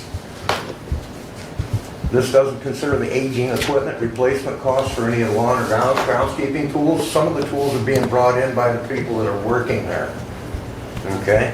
Just so that he can do their things. We have brought in money on the rental unit in the community center and the pavilions, but various things like grills and picnic tables, we still have to take care of them and bring them in. We have to make sure that they're there for the people to use. At the end of 2024, we did increase the rental rates for the community center so that we could try to offset some of these costs. What happened? Rental requests dropped. Almost bottomed out to nothing. Now the park's behind on the rentals. Okay? So we did bring back the original cost of our rentals for the pavilions in the center. We brought them back. Okay? Increased rate from $250 to $700 Saturday for a $1,000 package. The previous package was $200 and $550. $800 for the weekend package on the wedding. That didn't help us. We lost money. So we had to go back to those original rates. Other corrective actions, we've cut or reduced our groundskeeping. The hours have been cut from 25 to 30 hours a week to 20 hours a week. We saved $3,900 there. So we're trying very hard to get back under budget. Mowing services have been cut. We cut that $3,375. We cut Kathy Callie by $1,200. These are all real savings that we're going to take advantage of. Snow plowing services, we pretty much cut those out. We had 2 plows this year. We've gone after grants. Okay, I've applied to Community Foundation for grants for Lewis Emery and Kathy Callie. I've gone for pavilion rooftops. I've gone for a community center re-roof. I've gone for aeration unit in the ponds. We are getting tables and chairs hopefully in the fall. Kathy Callie, I've taken money from the Community Foundation for Kathy Callie as well, and we've approved that part. Okay? We've cleared trails, put up safety signs, a new locator, so folks can go in there. If somebody gets hurt, they can go in there quickly and find them efficiently. Okay? Park wages. Park manager gets $800 a month, the groundkeeper gets $15 based on 20 hours a week. Salary, that's it. Okay? Park wages 98, or take $4,186. All right, a total of $11,000 was spent on wages in 98. A total of $36,000 in 2024. Midway through 2022, the park trustees agreed to forego their wages. The meetings and mileage to help offset the budget. They've also donated personal funds to an advertising program so that we can advertise the park a little better. These are all things that we've done to cut the cost, and we can't keep cutting the cost without shaving our own nose off, okay guys? We gotta do something about this. Workers' compensation, 98, $317. $1,900 last year. I know this is a contentious issue, but I'm going to bring it up because we have a grant. We're in line for a grant. We've been approved. We're waiting for the actual funding of this grant. This was last summer. Can you fish that pond? Can't fish that pond at all. Debris and sediment help build up and enforces the need to dredge. There's no conservation. There's been conservation with DNR and Eagle, or a conversation. We actually talked to them about actually giving them back a couple of the ponds, turning them back into wetlands so we can address the issue in the other ponds. Okay? The dying aquatic plant life is killing the ponds. We need to dredge them out. Okay? We need to, maybe an aeration unit would help because that'll also move the sediment around and keep the other nutrients that these plants need to grow and become alive. That'll kill them off, okay? But we're talking about those things. That's what the DNR is willing to work with us on. In 2008, the ponds that was the last time anybody's done anything with those ponds other than last year. Lack of maintenance and care has resulted in the need for action to keep them alive. We got $30,000 last year to take care of the biomuck application, okay? We've had one application. This year we'll do it 8 times. But after this year, there will be no more money. So we did a one-time, 1 year, that's it, we're done. We can't do that. It's a maintenance program, okay? Dock Brothers have also, we contracted these local fellows. These kids grew up out on those ponds. They want to put back into it, and they're doing it for us pretty much at a pretty darn good rate. They're doing the invasive overgrowth of lily pads with muck removal. That doesn't kill the pads. All that does is eat the muck up at the bottom of the pond. We have to do the muck pellets in addition to the spraying to take care of the leaves. We got 1 year of application left and 1 year of product left. This year, it's gone. Okay? The process is going to cost us about $7 or $7,000 to maintain this process every year. We worked with about 1,020 hours volunteer hours last year. From the youth home, court programs, drug court attendees, key opportunities, Eagle Scouts, and this year American One Federal Credit Union wants to come in and work with us. Okay, so it's not that we're picking up volunteers that want to help. In addition to cutting our hours, cutting the cost of what we're doing in there. What do? They pick up the trash, they weed whip. They blow leaves, they clear the trails. They help us. They actually keep the park looking good. 2 guys can't do that on 20 hours. We can't do it. Okay? Again, there's our Eagle Scout thing. This was done as a volunteer project. Updated map shows every new trail that we've reclaimed, every trail that we've cut, every park addition is now on this one. Condition of our parking lot. For 3 years I put in a request to have our car parking lot either top coated and striped or gone right straight to a full rebuild. I can do it. $16,000 for the mill and patch. Okay? This is an alligator and an accident waiting to happen. We got old folks coming into the community center. They're using, walkers, canes, and their footing is not the greatest. Their balance is off as well. They're going to fall down. Someone's going to get sued. We're going to get hammered. We can take care of this. The last time they've done anything in the parking lots was in 2012. Okay? The parking lot belongs to the park. Some of this I'm going to show you is the roadways. Belongs to the county. Okay? We requested a strip and seal for $6,000, nothing was provided. Requested a mill and patch in 2025, $16,000, nothing was provided. 1999, 2002, 2005, and 8, and then the last time anybody did anything in this park was 2012 for that parking lot. Condition of our docks, look at these things, these are terrible. These are terrible. And the beauty of this is we did get approved for a grant.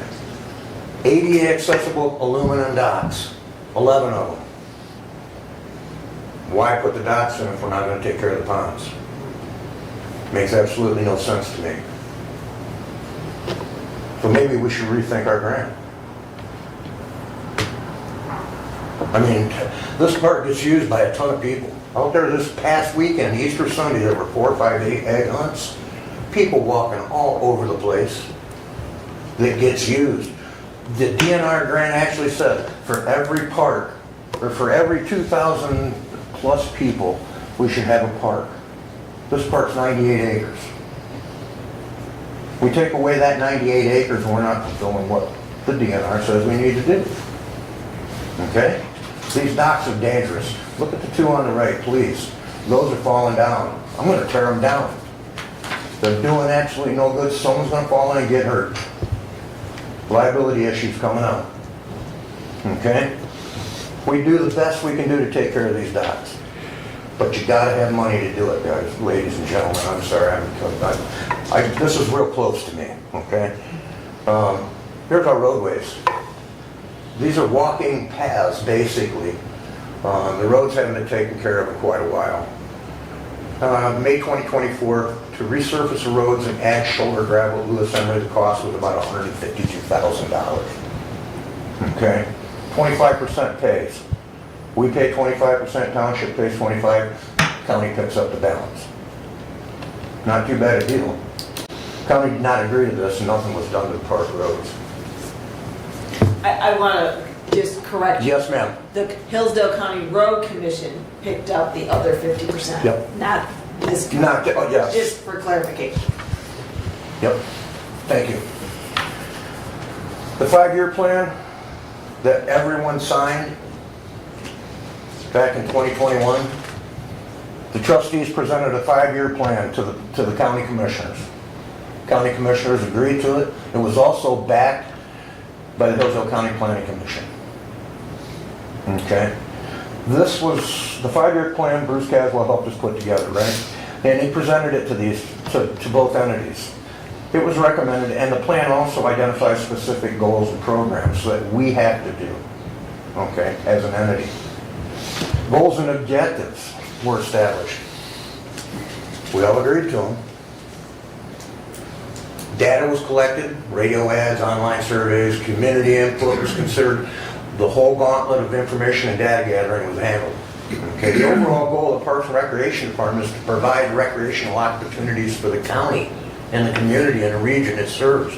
We maintain and update these parks and recreational facilities to preserve the value and the popularity of the county parks. Okay, these conditions related to demographics and lifestyle changes are the forefront of the plan. This is verbiage directly from that plan. So are these. These are the goals that we all set forth and adopted in that plan. Promote and provide diverse recreational opportunities to all groups. Okay, that's where our ADA comes in. This is where all this other grant stuff that we have been approved for is based on this goal.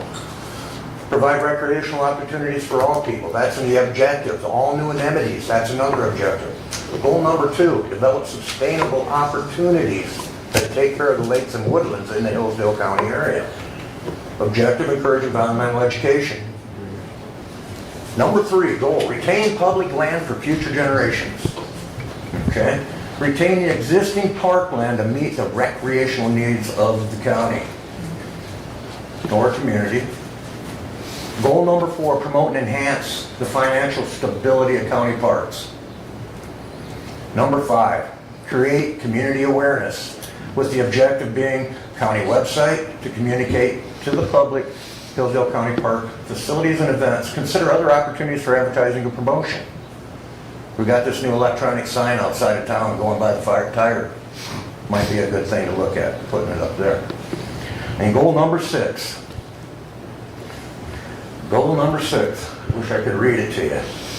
But it is in your packet. The very last sentence of that goal is one of the most important things inside this 5-year plan. It says we will maintain the viability of the ponds. The viability of the ponds is the responsibility of this group. Okay? Lewis Emery's recently remedied. We already know this. We talked about it. That's what I've been talking about for the last 5 minutes. It addresses the ADA issue for the fishing docks, upper trail, parking, and the waterfall area. It doesn't address anything as far as the dredging or weed control. Not a thing. Okay? The current plan is to treat the pond for weed control based on the original allocation of our $30,000, which we're working on. We got $15,000 left. We got some product. Each application costs us a little less than $2,000. That will be gone at the end of this year. Okay? There is nothing in the budget for 2025. The water level in ponds is dangerously low. The last time they were dredged, pond number 1 in 1999, number 4 in 1992, and the other about a year after that, pond number 5 after that, just a little after. Now, that is the end of my slideshow. I've come up here and touted a little bit, and I am willing to take any questions anybody has for me. This is an important issue. Yes, sir, Mr. Wiley. Mike, on the trash, who's the provider? The provider is Modern Waste, isn't it? LRS. Yep, LRS. When was the last time that was negotiated? Beginning of the year, wasn't it? Every year. This year. Yep. Okay, Is it 2 years okay. or 1 year? The only reason I ask is because we have to, with the dumpster at the farm, almost every year we renegotiate with Republic, and Yep. it's just a pain in the... Oh, it is. They're not But, very pleasant to work with. Most generally, we're able to get it either at the same rate or a reduced rate, because they want to keep your business. Sure. So it's just one more place to kind of try to stay Exactly. on top of. Hemlock Park, Yes. I know I've tried to reach out to that lake association. I know there's been discussion in the past about the county giving that to the lake association. Has there been any more interest in that? There was one mention in the data collection says, I want that park. Yeah. And I spoke with our commissioners, and I don't think it's a thing that we can actually sell or get rid of, is it? Not unless we can find The the original family member to sign off. Okay. And that's almost impossible now. Okay. Because of the way When it did was the county, when was that park acquired by the county? That I can tell you. I believe it was in the 1940s, Commission. I remember Way from before my my time time. as the liaison, the issue was researched and that was the hurdle. And, to that, I guess if parks and the county cannot readily give that park away, what I would encourage is perhaps pursue an operating agreement with those lake owners there or some other legal entity that you would lease it to them for $1 or something like that. So, because, that park is it's used by the people that live in that community out there, but it is in disrepair, and it really is, very much more of a liability to the overall parks. And therein lies one of the problems is that we have one park that's large, very close to our largest city, immediately adjacent to our largest city, gets a tremendous amount of use. We have several other parks that get very, very little use, and that trying to continue to maintain is difficult. And to the Commissioner Bending, I did speak with the Long Lake Association at one point about actually picking it up and helping us out. They're not really interested in that, they want to develop their own, so. And, you know, if it was in Cadillac condition, they might consider something, but it's not. No, it's. That pavilion It's needs to bad. go, that little cabin needs to go, the playground equipment, all except for the swing set, needs to go. The Amish use it quite a bit. The Amish do use it. But the grill is gone, the picnic table is destroyed. It is in complete disrepair. And I grew up on that lake. I know that area, so it is a nice little park, but there again, it's been neglected for quite a few years. Right. Okay. Thank you. Any more questions for? Just open it up between the commissioners. Have at it. Anybody's got anything to say, now's the time. Well, a couple of things, and some of these issues came up last year, here even at the county, when we were looking at changing from our self-insured workers' compensation to a fully insured work comp policy issued through a company is, and I noticed your work comp rate, and I'm astonished at that rate. And I can't figure out how you're paying, or why you're paying such a high rate there. And I'm still not sure as to why your employees are paid separately and not paid as all the other county departments are, that are even special revenue funded departments paid through the county clerk's office on the county general fund payment. And again, historically, Bob, I don't know, but you know, looking at the rates that we received last fall for our work comp, the payroll that you're talking, we would be talking $420 for workers' compensation, and not $1,700. So I'm not sure what you're using, whoever that work comp carrier provider is, but the rates, to me, is extremely exorbitant. My opinion, that should fall under the county, because it's an county employee. Same with workman's comp, liability, all that. What was that? It goes through it's through the county. The workman's comp is.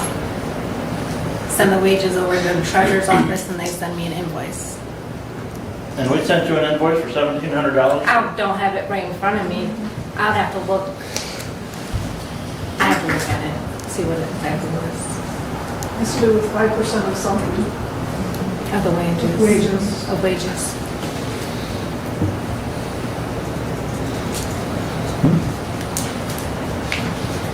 Yeah, Mr. Chairman, both of you. Sure. I have some comments I'd like to make. First of all, I want to start off by saying I want to commend the Board of Commissioners for doing what you did on the courthouse. I'm sure you took some flack for what was done there, but if that building was going to be preserved and be useful long-term, what you did needed to be done. I spent 40 years of my life in that building. 4 as a county commissioner and 36 as a county treasurer. And to have, I heard the talk, some people said, well, why didn't they go out between Hillsdale and Jonesville someplace and build a new building?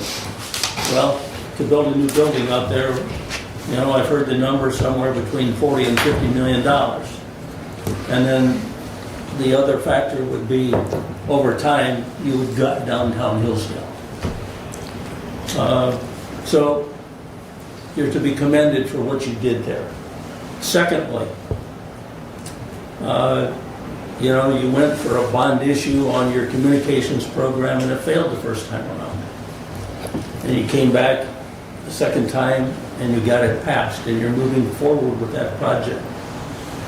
I commend you for that, because if we're going to live in the world that we're living in today, police and fire and EMS and 911 need to be able to communicate with one another, not only within Hillsdale County, but across county lines. So thank you for doing what you did there. So now what I'm here to ask is, we need adequate funding for the park. You know, in 1998, the county appropriation was $35,000. Since then, it has been reduced and recently raised a little bit. But if you take the rule of 72, which anybody who knows anything about investing money, at 3%, that number doubles every 24 years. At 3%.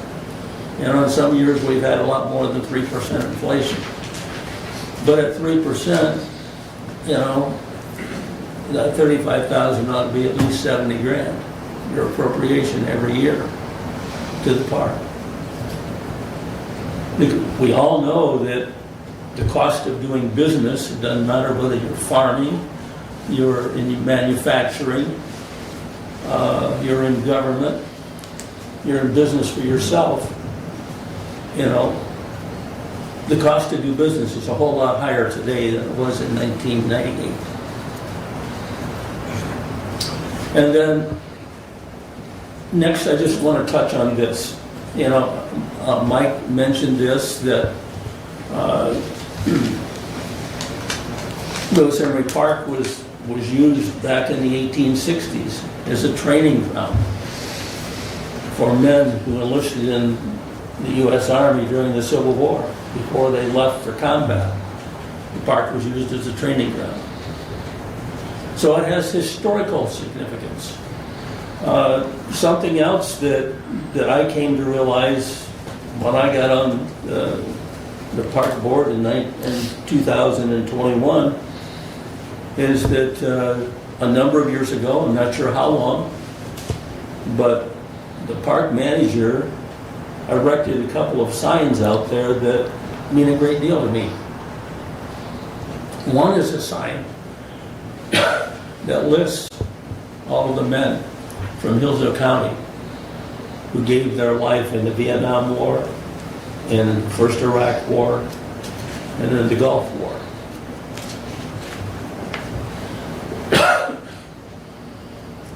I have a brother-in-law whose name is on that sign. My wife's oldest brother. And then on the other side of that same pond, where that big sign is, there's another sign. This guy survived Vietnam, but he received a Medal of Honor award. His name was James Leroy Bonsteel. I'm not sure the date. It doesn't tell. I stopped there on my way in this morning to read that plaque again, that sign. It doesn't tell the date that battle took place. But Leroy Bonsteel was a 1965 graduate of Jonesville High School. And sometime in the late 60s, I presume, he was involved in at least a 4-hour battle. And the sign tells about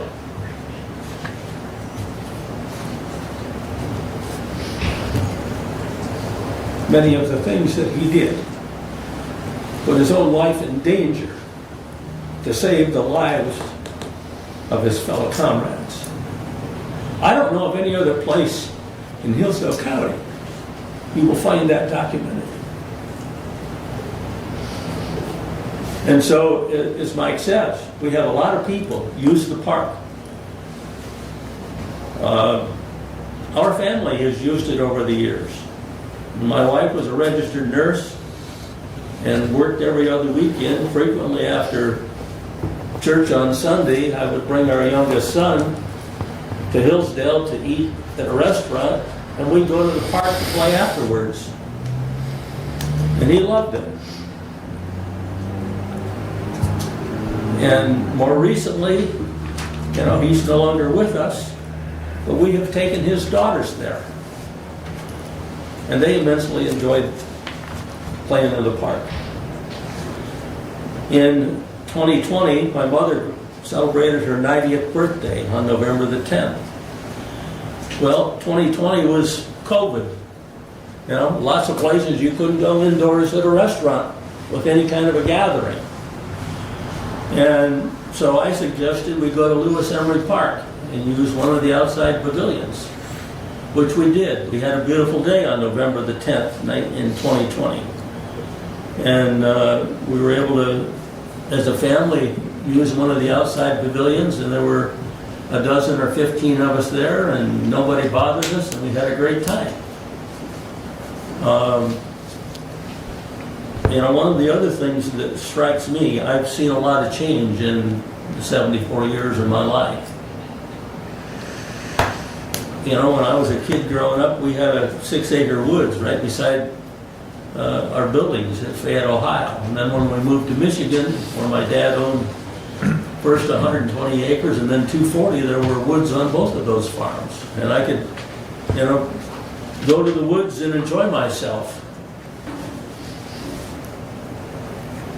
That doesn't happen very much anymore because a lot of farms have been sold off to big landowners who've cleared the ground. A lot of the old houses that stood are gone. And lots of people who own farmland and woodland posted no trespassing. You know, parks. So parks today are vital to a lot of people, a lot more than they were 50 or 70 years ago. And so, you know, in the big picture, the parks that we have are not big, but they're important. And I would encourage you folks to do what you can to provide adequate funding for the park. I'd like to justify something. This board here had nothing to do with the reduction of the appropriation, which was from 98, well, before 98 it was 35,000 even, and then 2003 it was reduced. And this board had nothing to do with that. But the reduction theoretically was supposed to be because we had a fund balance. And they decided we should not have a fund balance. Well, we usually averaged around 40, 50,000 in fund balance. We tried to put each year 4 to 5,000 in fund balance. If we could have done that, which has nothing to do with you, now we could have funded anything we wanted. But we just don't have the money now.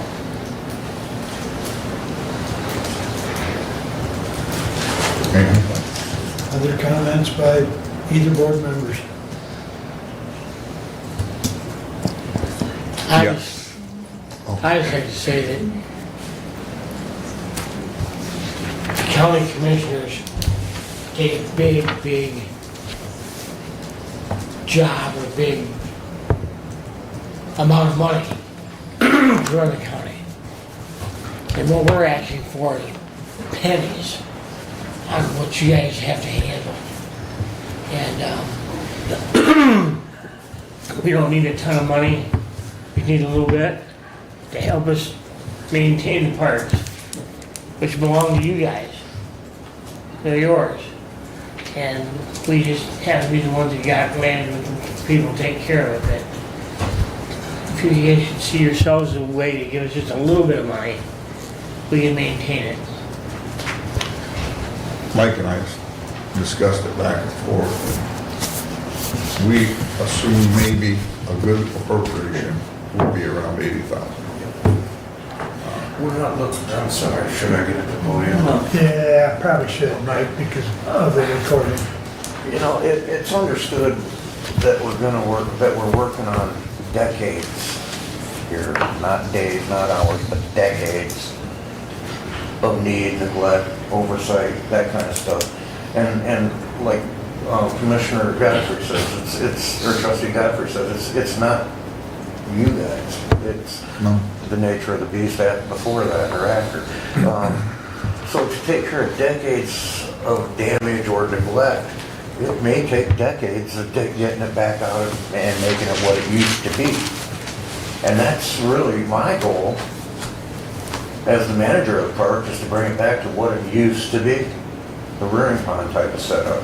Have the DNR come in there and start helping us do the things that we need to do.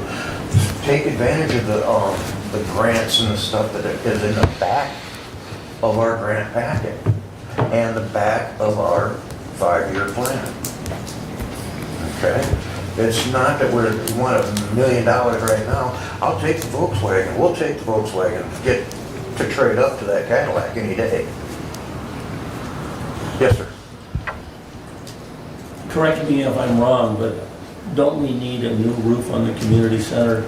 That roof is the original roof on the community center. It's been patched. I have Brandon out there looking at it, and they do say that we need to do it, and that's a $21,000 bill. I did ask for that through the community foundation, and they told me that was something we should budget. They'll do physical brick and mortar as a very last resort. Mike, that's an asphalt shingle roof, correct? Yes, it is. Yes, sir. When you had Raymond look at it, as far as a quote, did you look at steel or asphalt? Asphalt, certainty. Okay. 'Cause I know we as a body have talked that, future buildings such as the DHHS building, we're gonna look at steel. And I'm just bringing that out. That would be great, but quite there honestly, again, it's- Commissioner, when we're looking, I'm looking at this, and I'm gonna go for what I think I can get. Right, And right. Trustee Schmidt has actually had me price out steel. And, we've looked at all those options. And we go after this realistically. We know if we ask for a ton, we're gonna get a few pounds, and that's all that matters, is if we can get enough money to keep the place solvent and make some improvements along the way, that's our plan, that's our goal. So I think I've heard that you need, and we're gonna be budgeting here before long, but Well, right, there's gonna be a request for about 80,000, I hear. Is that, but you need That's right. about 6,000 To get through this year. To get through this year. Is that a correct? No, Total no. of 15. You need 15. We're short for last year, Yeah. about 6. Yep. So therefore, that's a built-in shortage to the next year because we got no increase in Okay, funding. okay. Plus our rental, community building rental is down.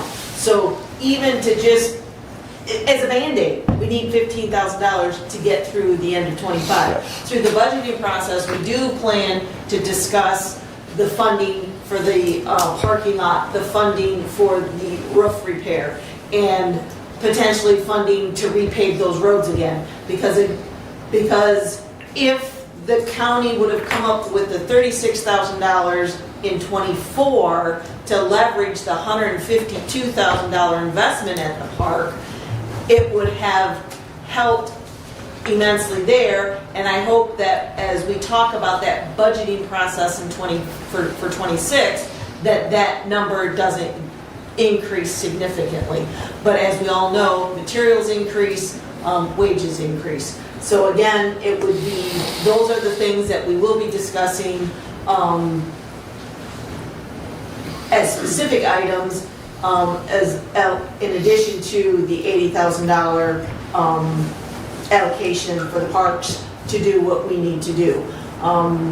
Now with that $80,000, I'm not sure if we think that will take care of our annual weed control or not. That would be another discussion. Okay. So. Thanks for that. Brent? Well, I know some of the park trustees know one of my contentions has been, since I got on this body, is the administrative fee that the road commission charges the parks for administering those funds. The county is statutorily, county treasurer's office is statutorily required to administer the funds for the road commission as well. And we don't charge the road commission. What we have a study done every year to tell us what that cost was to the county for administering those funds through the treasurer's and the clerk's office. But yet the road commission has continued to charge that administrative fee. Well, by law, we have to.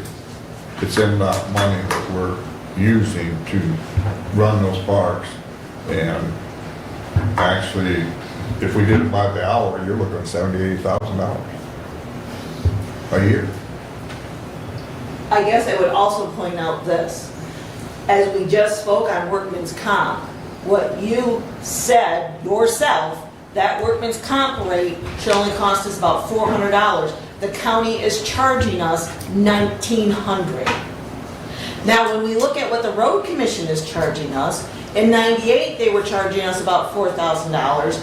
Today, they're only charging us $6,000. That is not a very large increase compared to the $400 versus $1,900. So I would say that. And I think and I think the other thing that we have discussed is that the administrative fee is based off of the park expenditures. And as we know, over the last few years, we have managed that administrative fee by not running some major purchases through the parks budget. They've been held here at the county level. So as much as I understand your feelings about that administrative fee, I think we're already managing that to keep it at a reasonable level. In addition, the cost allocation report that the county does, the reason you do it is to have the numbers to charge your federal grants for administrative purposes. I don't believe you use it to charge other departments for that interdepartmental services that you're doing. So I understand your concern, and I understand why you bring it to the table, but I think we really have mitigated those concerns without essentially opening maybe a bigger can of worms. That being said, too, special appropriations, we don't charge for that. Like when the garage burnt down and the insurance company had 4 months to get that thing rebuilt. Well, the road commission didn't charge anything for administering that part. So we don't try to gouge it. Those major repairs on the house. Yeah, we don't charge for that. Well, I think some of those major repairs on the house were just paid for out of the county general fund. Yes. But they're not paid through the park. Well, okay, I do want to address the last major repair on the park rental, which I believe was in 22 or 23, I can't remember precisely. And as you saw through the slideshow, about $14,000, in excess of $14,000 was paid by the parks.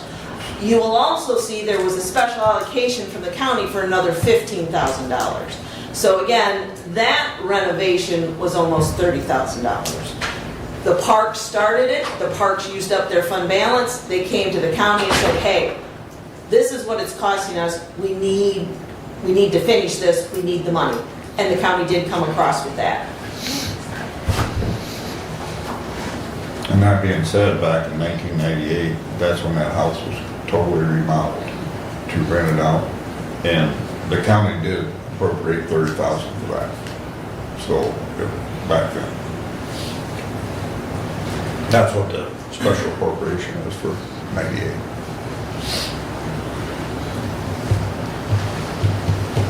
Anything else? Doug? Anything? So, I've had the pleasure for 4 years of sitting as a liaison from the Board of Commissioners to the Parks Trustees.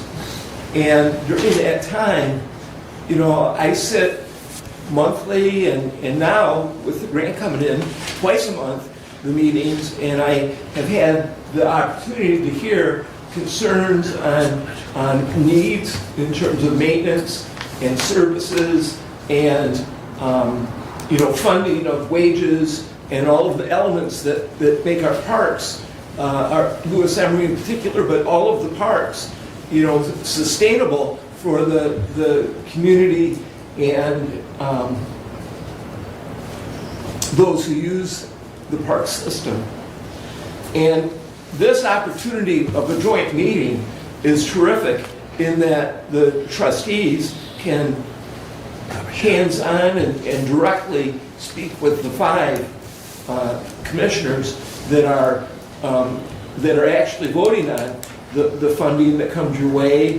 The budget committee has had a chance to meet a couple of times, but this is the first time in whole that the trustees and the board of commissioners has sat down together. And I appreciate that, and I thank you all for coming.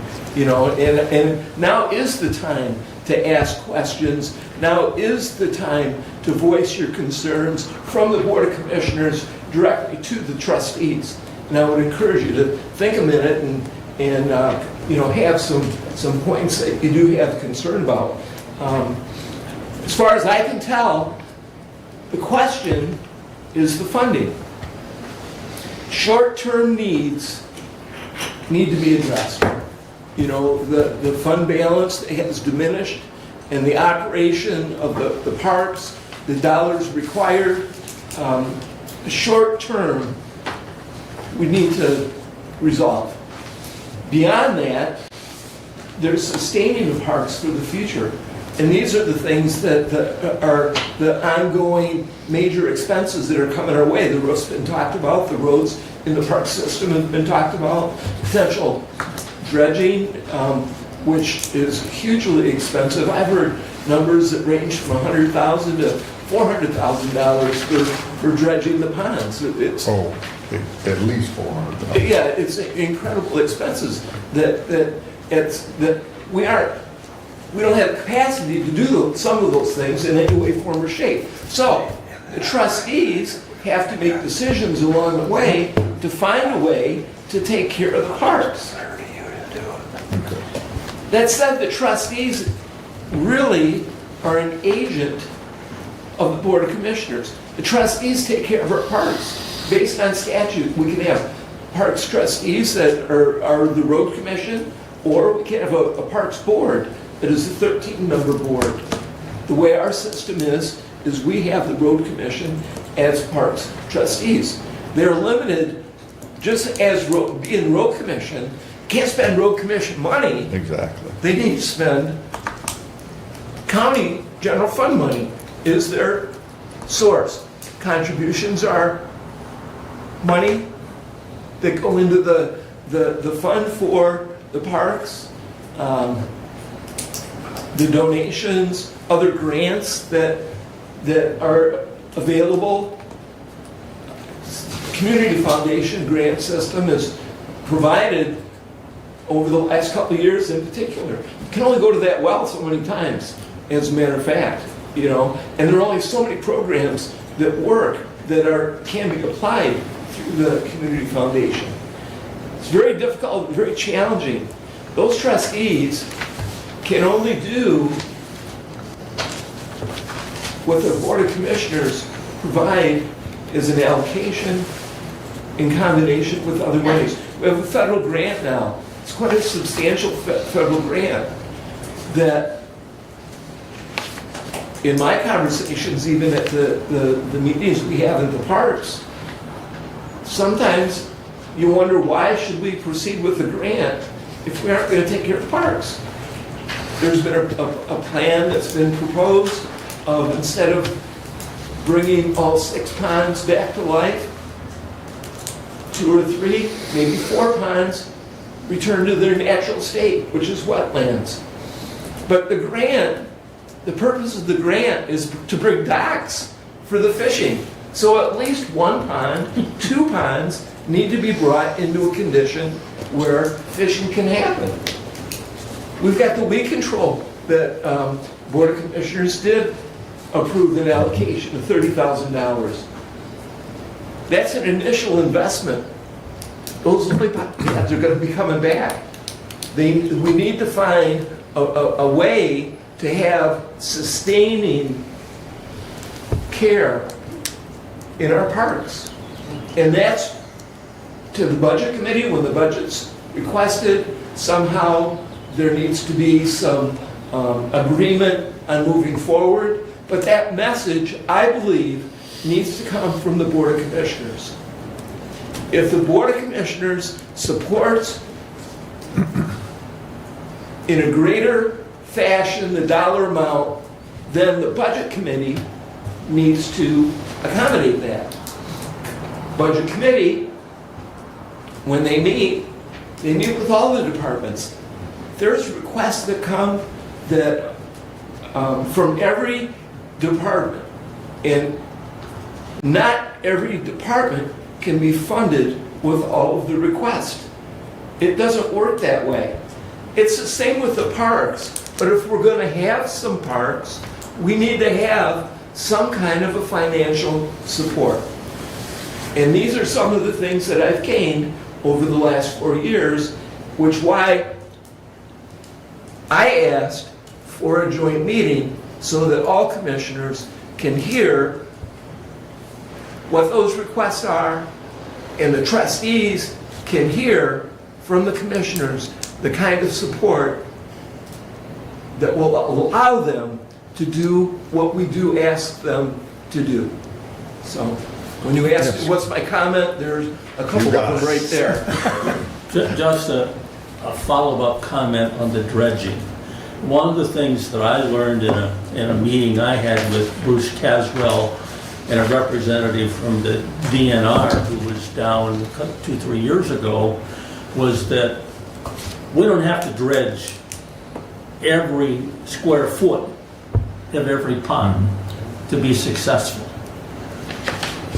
What he was talking about was doing a section of each pond. So you would have open space in each of the ponds to create a culture where fish could thrive. You're not going to have to spend money to dredge every inch of every pond. I just wanted to get that on the table. And I think the follow-up to that is the $30,000 allocation. We thought we were going to be able to do some spot dredging, but in talking with Eagle, the permitting process and the obstructions to get anything done was just absolutely phenomenal. And so therefore we went in the different direction with the muck application and the weed control, which is a spray-based system, which needs to be done every year. That's an ongoing expense. It's not a one-time thing. So our goal as the park trustees is to try to use those different avenues to best create an environment that fishing will continue and how we can do that cost effectively. Speaking to the weed control, back when I first came on the board, which was 20-some years ago, and they did have weed control back then. We used to, roughly it was $5,500 to maintain once it was where it's supposed to be. Well, when the allocation got cut, we made it till like 2008, and then we had to cut out the spraying because it had got to like $7,500. We didn't have that kind of money. But when it was maintained, they were nice ponds. To speak to Trustee Leniger over here, you're right. When we first started out, you don't need to dredge the entire pond. You can dredge small areas. Piggyback off of Trustee Schmidt. Same thing, when we talked to the DNR, each individual dock area, we were just looking to do a fan on the dock area so you could cast out there and not hit a lily pad. $10,000 just to mitigate that spot. And that's giving it the money to Eagle so that they can say, yes, you can do this. Permit, $10,000 permit to Eagle. Yeah, and that ate up at $30,000 and only got 3 docks out of the Warrior Pond.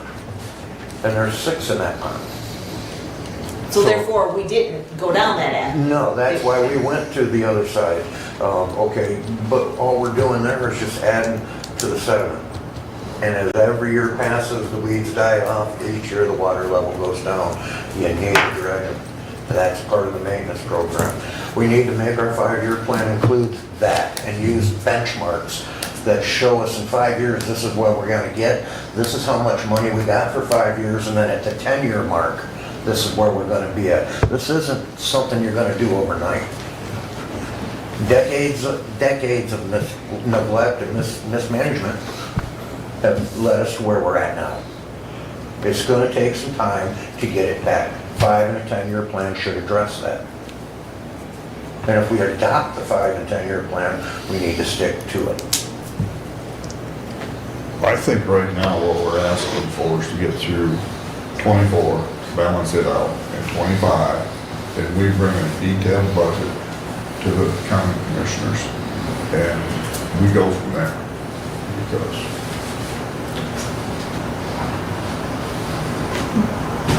One thing we haven't addressed is the fact that there's wetlands mitigation. We need to have a meeting with Eagle to see if we can mitigate some of the other ponds to save the ponds that we want to keep for fishing. There are organizations that do wetlands mitigation, and it was brought to my attention at a meeting with Farm Bureau that the money that we pay for the permit goes to the DNR, and then they buy property in northern Michigan to turn into wetlands. Maybe we can get something done right here with Lewis Emery Park to save 2 ponds for fishing and mitigate to that. I agree. The wildlife and fisheries is all about that. They want to do something like that. They may even help fund it. Yeah. So, my comments are not really directed at the current Parks trustees. Mr. Godfrey, you're really the only one that has been there for a significant period of time. So in 2010, when I was first started serving, 2009, started serving on the Board of Commissioners. I was the liaison. The park sat through a lot of meetings. Remember when we were talking about previous Board of Commissioners, it had asked you to spend down fund balances. Sat through a lot of those discussions. And so I just wanted to share with all of you, since you weren't there, my frustrations of the ask. Seemingly that in the past we have not had, and we heard from Mr. Words, not necessarily good management practice. And we can cast the same shade on the Board of Commissioners for our 125-year-old pile of limestone, sandstone across the street that we really neglected that building. We didn't put a lot of funds into it for a long, long time. And we had a bunch of money that fell into our laps, good, bad, or indifferent. And we tried to make up for about 123 years of not doing anything on that building. So, but some of the frustrations, I remember sitting through a discussion about the tenement house out there, which can generate a lot of money. But the thought was, well, we had a resident in the park, since we don't lock the gates up, as far as the access, not supposed to be out there after sunset, having a resident out there was beneficial. But, well, they heat with wood, so we need to put $2,000 into fixing the fireplace so they can heat with wood. And I remember that put a lot of money into fixing the fireplace. That was before my time. So we had a tenant that, well, they didn't pay their rent real regularly, but every year when they got their tax refund, they got caught up. That just reflects to me not good stewardship. And again, not on this body, not good stewardship. We had some money that we got when they built the addition to the airport, and we got a settlement from the feds.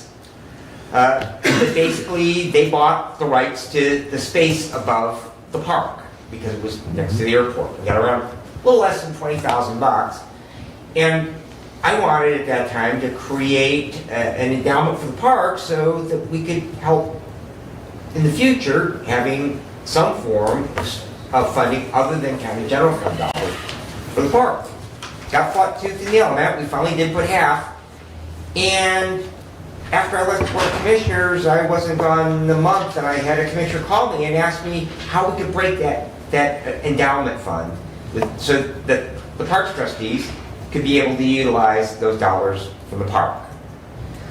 Those are the kinds of frustrations that I have, and hearing again and again and again the asks to increase funds. I believe it was in 2014, the Board of Commissioners increased funding in the budget. We're out MSU extension because we weren't able to meet in our regular space because Judge and I was renovating our chambers over in the historic courthouse. And immediately after giving that increase, 100% of it went to increase park director's salary. And I'm not saying park director, but none of those dollars of that increase went into the parks. And so, looking at just my time of serving here, I look at that stewardship, and when ideas like, well, maybe we need less parks, it always comes back to, well, we can't do that. So what do we do to fix that? Doing the same thing over and over and over again is the definition of insanity. You're not going to get a different result if you say, well, we can't do that. What are we doing outside sources? We're talking about the community building out there. Well, maybe we need to talk to some of the institutions around it and have, like they do with Comerica Park. Maybe we need to have a naming opportunity to get a new roof on the community center. What innovate? I mean, we can chuckle about that, but what are we, doing other than coming to the Board of Commissioners every year and asking for an increase in the park? What are we doing to build that endowment at the Community Foundation so that fund grows? What are we doing to perhaps say, we can't afford a swimming beach out at Bird Lake? We can't afford Not cost as much. I understand it, but the point is, what are we doing to solve those problems and perhaps concentrate on what is the crown jewel of our park system and the one most heavily used, which is Lewis Emery.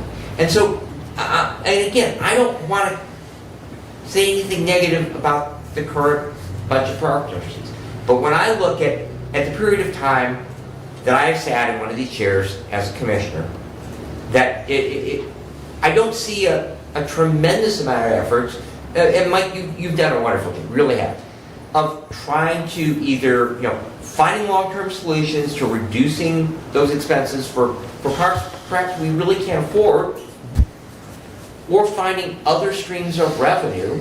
I mean, the community center, it's great, but you can't swing a dead cat and not hit an event center. And I'm sure that's creating competition. And so, we all know that if the supply goes up, the price probably goes down. And so, we've got a lot of private individuals, the fair, they've got a really, really nice event facility now. They have other buildings they're renting out. So there's a lot of competition for that. Where, you must have gotten those revenues. So maybe the solution, is not concentrating so much on the revenues from that. The solution is to find other sources of revenue that might be readily available rather than coming back and asking for an increase. I got a question for you. Yes. If that big lump of money wouldn't have been dropped into the county's hands, what would you have done with the courthouse? We eventually would have, like every other county, been forced to abandon it. It comes back to, we either would have had to, just like we did with the public safety radio system, we would have had to have gone to the voters, and hopefully they would have funded either renovating that building or building a new one. And you're absolutely spot on. We don't have anything dropped in our hands. That's the problem. And we could have a really nice park. I would also counter when you say the parks have been mismanaged. Have there been decisions that, went sideways? That happens in all areas of life. Whether it's in your own home budgeting, if it's this Board of Commissioners, prior Board of Commissioners, things can go sideways. In addition, to say that the parks are constantly coming in for asks, I again there's kind of two sides to that story. One side is every department in this county comes in every year for asks. We're no different than that. So to single us out that, oh my God, we're coming for asks, it's like, no, we're coming to fund a park system that the county commissioners put on us to manage, and that's what we're trying to do. Asks are exactly what every department in this county does. We're no different. And I would concur with that. And in addition to that, I would say that we do look to do things differently and to find different revenue streams. But we're only talking a park that spends, you know, $100,000, $150,000 a year. And as a percentage of your $15 million, About 18 million. $18 million, we're spending a whole lot of effort on that $150,000. Not that effort shouldn't be spent, I'm all for it, but I know all of you county commissioners are getting paid for this meeting and your mileage to this meeting. Not one of these parks trustees is. So to say that we don't try to do that we're not trying to do things differently and finding different areas to fund, I think we are doing that. You have challenged. When I was on the Board of Commissioners, we challenged the parks to do that. We are trying to do that. It's time for the county to do their part. Payroll in this county every year gets an automatic increase in paid wages, which coincides with benefits. The parks, our funding does not increase for that every year. We are held static.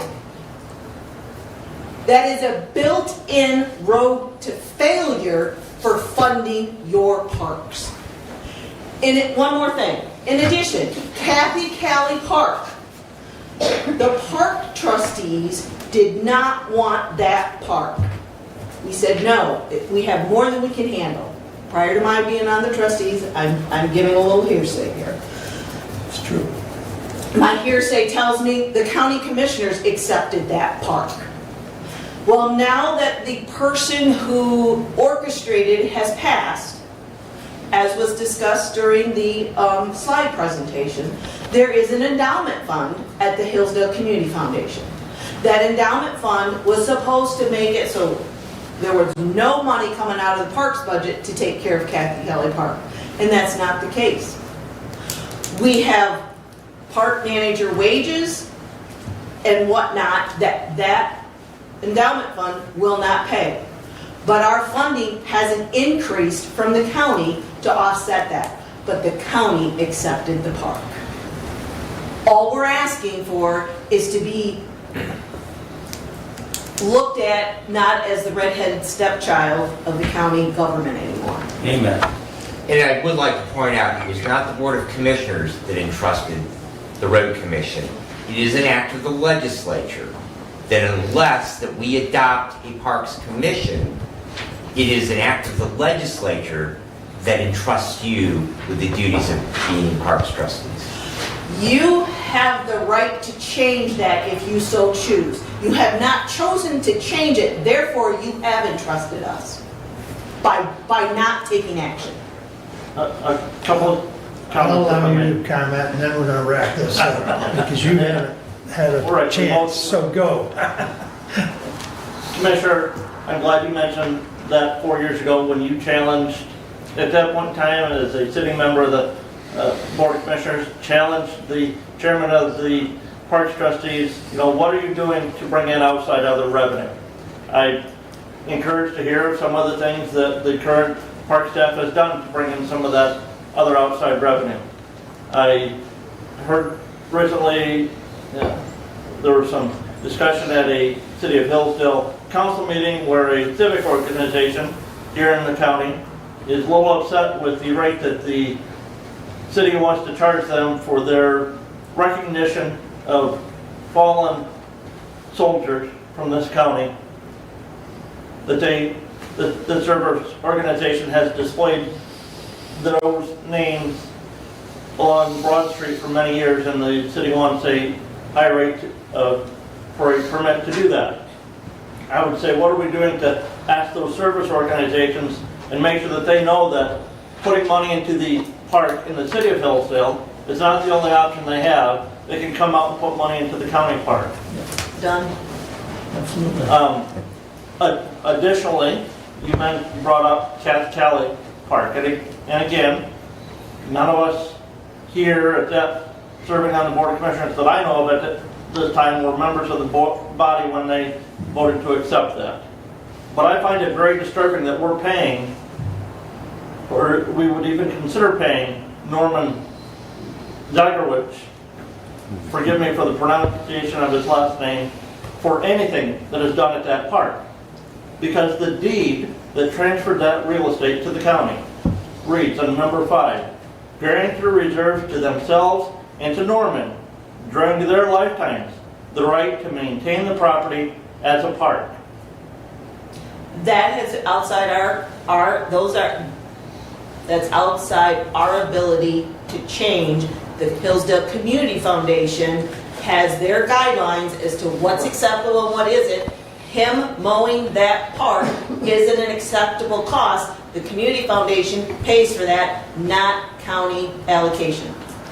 Okay, but again, as far as I'm concerned, anything else, if he's still living, it's his responsibility to maintain that property as a park.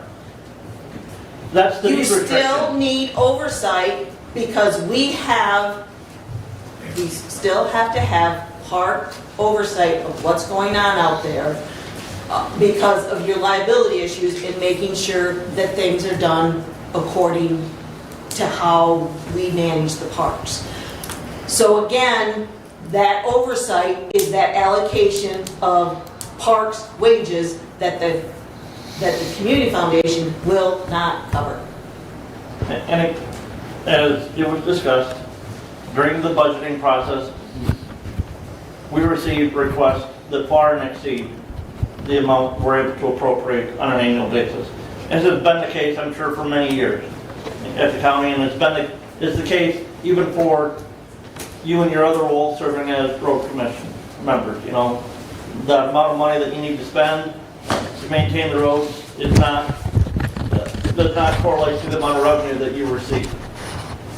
We have to make hard choices. I forget the exact dollar figure last year, but I think our budget requests exceeded $2 million over our anticipated revenue. You know, so we have to make those hard choices. What gets funded, what doesn't. Luckily, we were able to work some things out. We were able to secure a skid steer for the facilities department, which then allowed us to transfer the loader tractor that the facilities department had out to the parks for your use. However, you did not pay for the gas to run that tractor. You did not increase the funding to support the gas that it takes to run the tractor. We were able to Wrap up your comment. We were able to find a vehicle for the park. As Mike said in that one slide, part of the recreation plan does say that we'll maintain the 6 parks, or the 6 ponds. 80,000 is not going to do it. If we discussed maintaining a building, we're behind the 8 ball even on maintaining the buildings that we've got. 80,000 a year is not going to do it. And so the question then becomes, where do you come up with the additional funding to pay for that? The age-old question of the budget, or of the budget director. So I'm going to ask that the budget committee address the $15,000 question and bring back something to the Board of Commissioners for the May 13th meeting. So get with Derek and the budget, or the finance committee, do that. And then Bob's going to take care of the next item, which is Public comment. Anything on the parks? No? any public comment?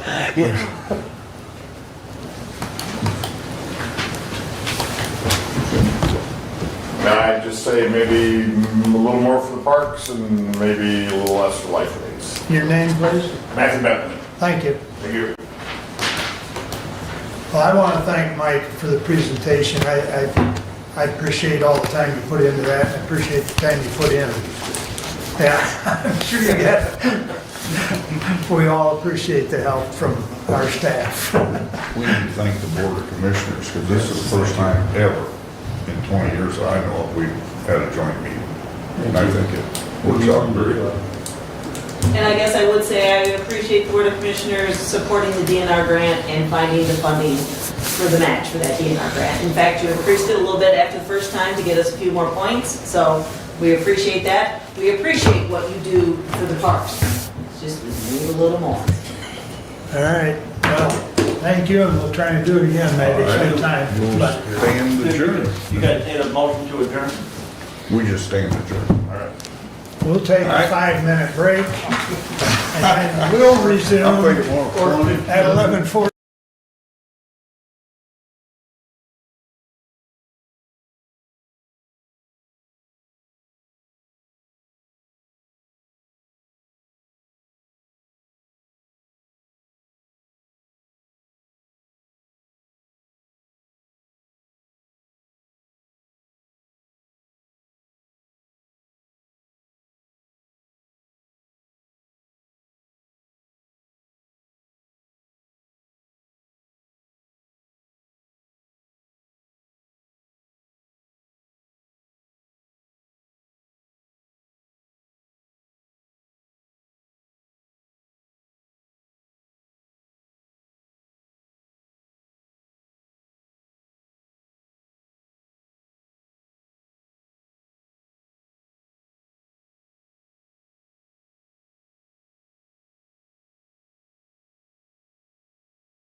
All right. Doug, you have your hand up. Go ahead. Yes, sir. In an email dated February 13th, 2025, that was sent by the Parks trustees to the Board of Commissioners, there was a request for $15,000 to allocate as a budget amendment. I move to approve the increased allocation of $15,000 to the parks with the resolution to follow it at our next meeting.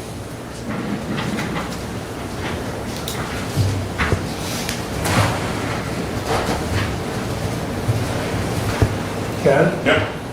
You want to read back? Motion to approve the increased allocation of $15,000 to the Parks trustees with a resolution to follow our next meeting.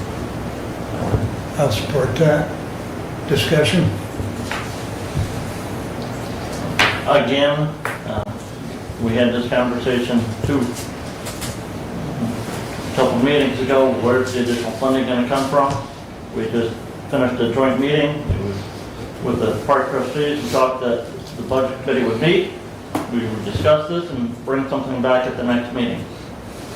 So I feel this is completely out of line after that conversation that we just finished. Further discussion? Brad? I would move that we refer this to the budget committee to come back with a recommendation. Support. Moved and supported. Discussion on the motion to move it to committee. All in favor signify by saying aye. Aye. Opposed, same Aye. sign. Aye.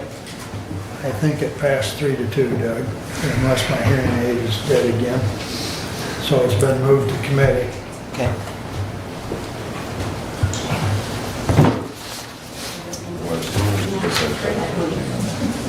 Excuse me? You said 3-2. Yes. I only heard Doug. Let's do a Mine- voice vote, and we won't have, Mine, let's just do a voice vote, and we won't have a question. Roll call. roll call. You're asking for a roll Yes. call? Please, roll call on the motion to move to committee. Go ahead. Commissioner Wyatt. Yes. Commissioner Benson. Yes. Commissioner Lander. Yes. Commissioner Ingles. No. Commissioner Collins. Yes.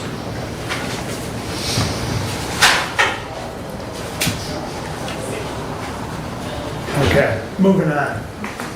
We'll go to reports. Kevin? I have resolution 25-016 to the Honorable Board of Commissioners. We approve the Hillsdale County Board of Commission to engage in bond counsel for the purpose of investigating the issue of a bond on behalf of Lifeways for the construction of Lifeways Hillsdale County Medical Health Facility on the property located at 3310 Beck Road and 300 Industrial Drive, Hillsdale, Michigan. All costs associated will be billed back to Lifeways. Support. It's been moved and supported. Discussion? And again, I think the resolution stands clear. This is not authorizing any bond for Lifeways. I will say that there are some legal questions that I have some that I would like to ask, but we don't need to expend our money to ask that bond counsel those questions on something that is not directly a benefit for the county. Lifeways has agreed to pay those legal costs, whether we proceed any further or not. Again, it's our job to do our due diligence when we make decisions. And I think I know the statute that we would issue this bond under, but I'm not exactly sure. I think it's Act 34 of 2001, which when you print it, it's a 24-page document. I'm not a lawyer by trade, and so there's some things in there that I want some clarification on. I believe, should we proceed down the road of issuing a bond with Lifeways, and again, there's no guarantee proceeding, taking the step that we will, if we approve this resolution. But one of those things in that statute is, if we decide to pursue issuing a bond, we must publish a notice, and the citizens would then have 45 days to collect signatures to put that issue on the ballot. I don't remember the percentage of signatures that would be required for that. And one of those questions that I have is, would that have to be on election in 2025 or not till 2026? As I've had some discussions with Lifeways, and I said, if we proceed with this bonding issue, we're 4 or 5 months out before we would have any funds at a minimum. And again, if. But there are some questions that I have for legal counsel. And again, to me, the county general fund should not incur our costs for getting those questions answered. And this resolution provides that opportunity to discuss with legal counsel and bill Lifeways for those expenses.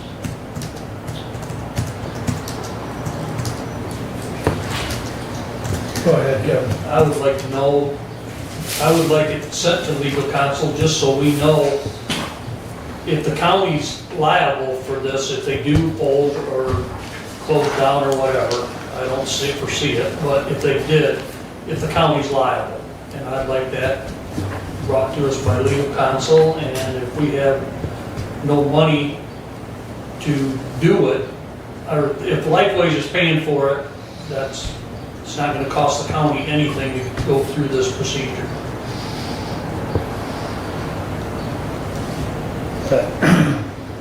That's part of the intent of that last line that Brett and I discussed and put in there was all costs associated with will be billed back to Lifeways. But, you're referring to some of the comments as far as the statute under the mental health code referring that we have no liability. To have legal counsel confer on that would be helpful as well. So I concur. Comments? Brad? Thank you. I do have questions. I think I know the answer to the first one, but I really would like it from a person who actually went to law school, and that is the conflict. I don't believe there is. I've been very frank with anyone who's brought that subject. I don't believe that there is any conflict. We have statutory requirement to have a county commissioner. Jackson County, several years ago, they did bonds for Lifeways facility in Jackson. They have two, they actually can have 3 county commissioners. They have a couple county commissioners on Lifeways board. I don't think a conflict exists, but I think that we owe it to those people who are taxpayers that have asked that question. I really truly think that we need a legal opinion that we pay for. Well, again, use the AG opinion. I think that we need to answer that question. I agree with Commissioner Collins. We need to have, and again, I will emphasize, with an attorney that we engage and we pay for, whether or not, under the Community Mental Health Act, we have any liability for that. And to that, we conclude, we heard today that Senior Center made their final payment. We did bonds for them. But the difference there is that we had $500,000 and then a full mill that came to us, and basically they didn't pay those bonds. We had a guaranteed stream of income, as long as that senior millage was in effect, that we could have paid for that because we owned the building, and we then, if Senior Center went out of existence, or weren't able to pay, that we would take over, because we contract with them to be our county department agent, we would be able to have utilized those funds as a funding source. And I do see a difference there. So I've got questions before that I can move forward with. We can have lots of discussions about the hows and whys, but I really think that before we move any further and get into the weeds at all of debating whether or not we're actually going to sign on the dotted line, we really need to get those questions answered. Mm-hmm. Okay, further comments? Yes. Doug? So the intent of engaging a bond counsel, quite frankly, is to pursue issuing a bond for Hillsdale County on behalf of Lifeways. I've received over 75 emails between our last meeting and this meeting, all 100% oppose moving towards issuing a bond for Lifeways. Not one of those 75 emails was in support. Two important messages that's a common theme in those emails. Vote no on supporting a bond for Lifeways. Even though this resolution is to engage bond counsel, no is still no. The other important message that I got was regarding our meeting time. An item of this importance should be discussed, it was said, at a time when more people can attend with input. I had many more people. We had 30 people, maybe 40, I didn't count, in attendance today. More people than that wanted to be here. And as you can see, those people that were here, there's two, maybe three, two that came specifically to talk about their public comment. Everybody else had to go on with their daily lives, whether it was mothers with children or those who have to work, they had to get back to work. So there's many more people that indicated to me that they want to talk. The opposition is more to this resolution, is more than just the people that were in this room. The statute's been mentioned, 330.1205. That holds if Lifeways has a loan on their own and they sign for the loan. If Lifeways defaults, Hillsdale County is not liable. This does not hold if Hillsdale County issues the bond. Federal funding is lost, Lifeways defaults on a bond payment, Hillsdale County is on the hook because Hillsdale County issues the bond. Now you can have an attorney interpret that however you want, but the final answer is Lifeways is not being issued the bond. And the sole intent of this resolution is to move forward towards achieving a bond. We just heard for over an hour comments that said no. And while those people are not in their room at this time, their message clearly should still be with us, closely held, even if they're not looking over our shoulder physically. They are still, their message was very clear, and to me, no means no. Thank you.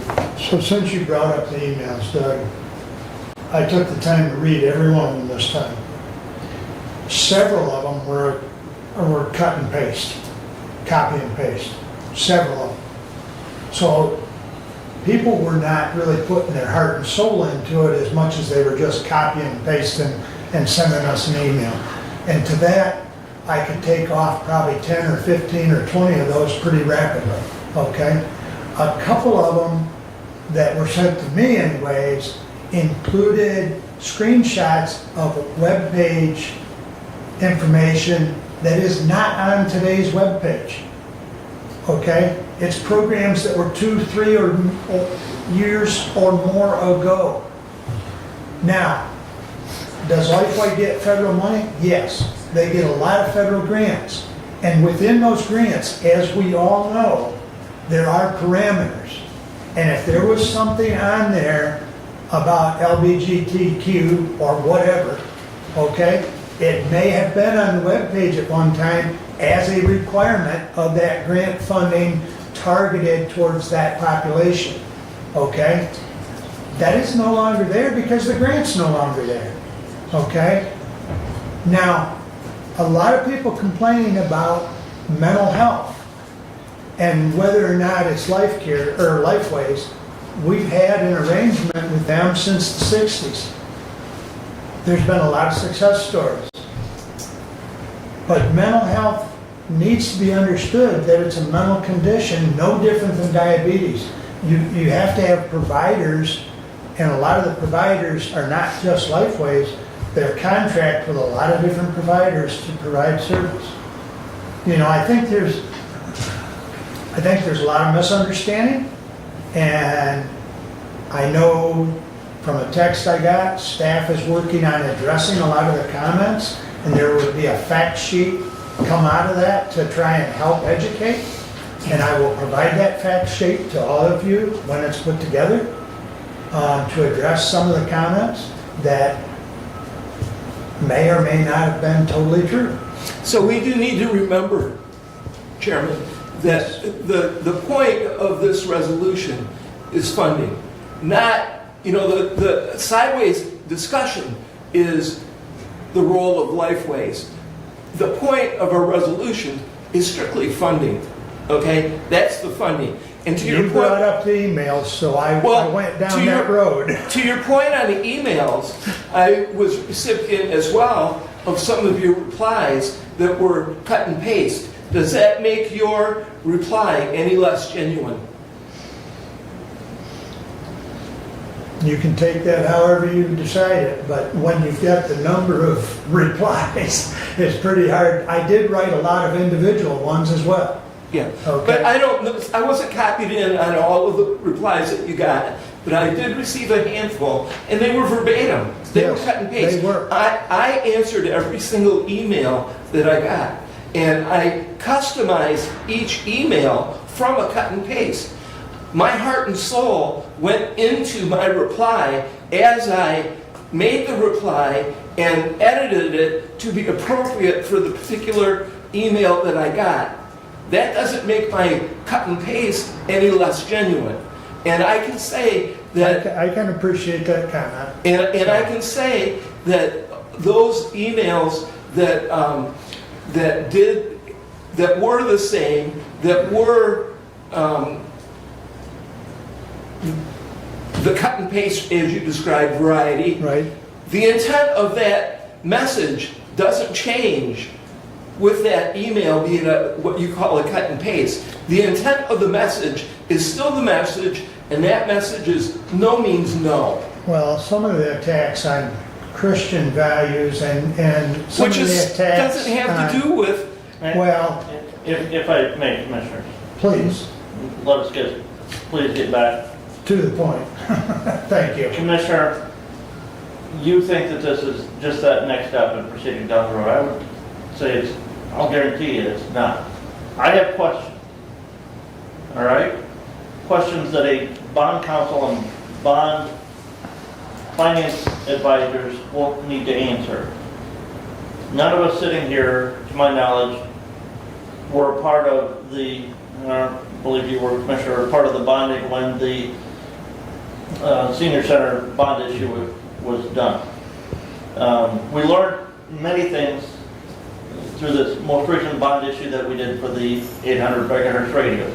But this is an entirely different type of bond that we are looking at.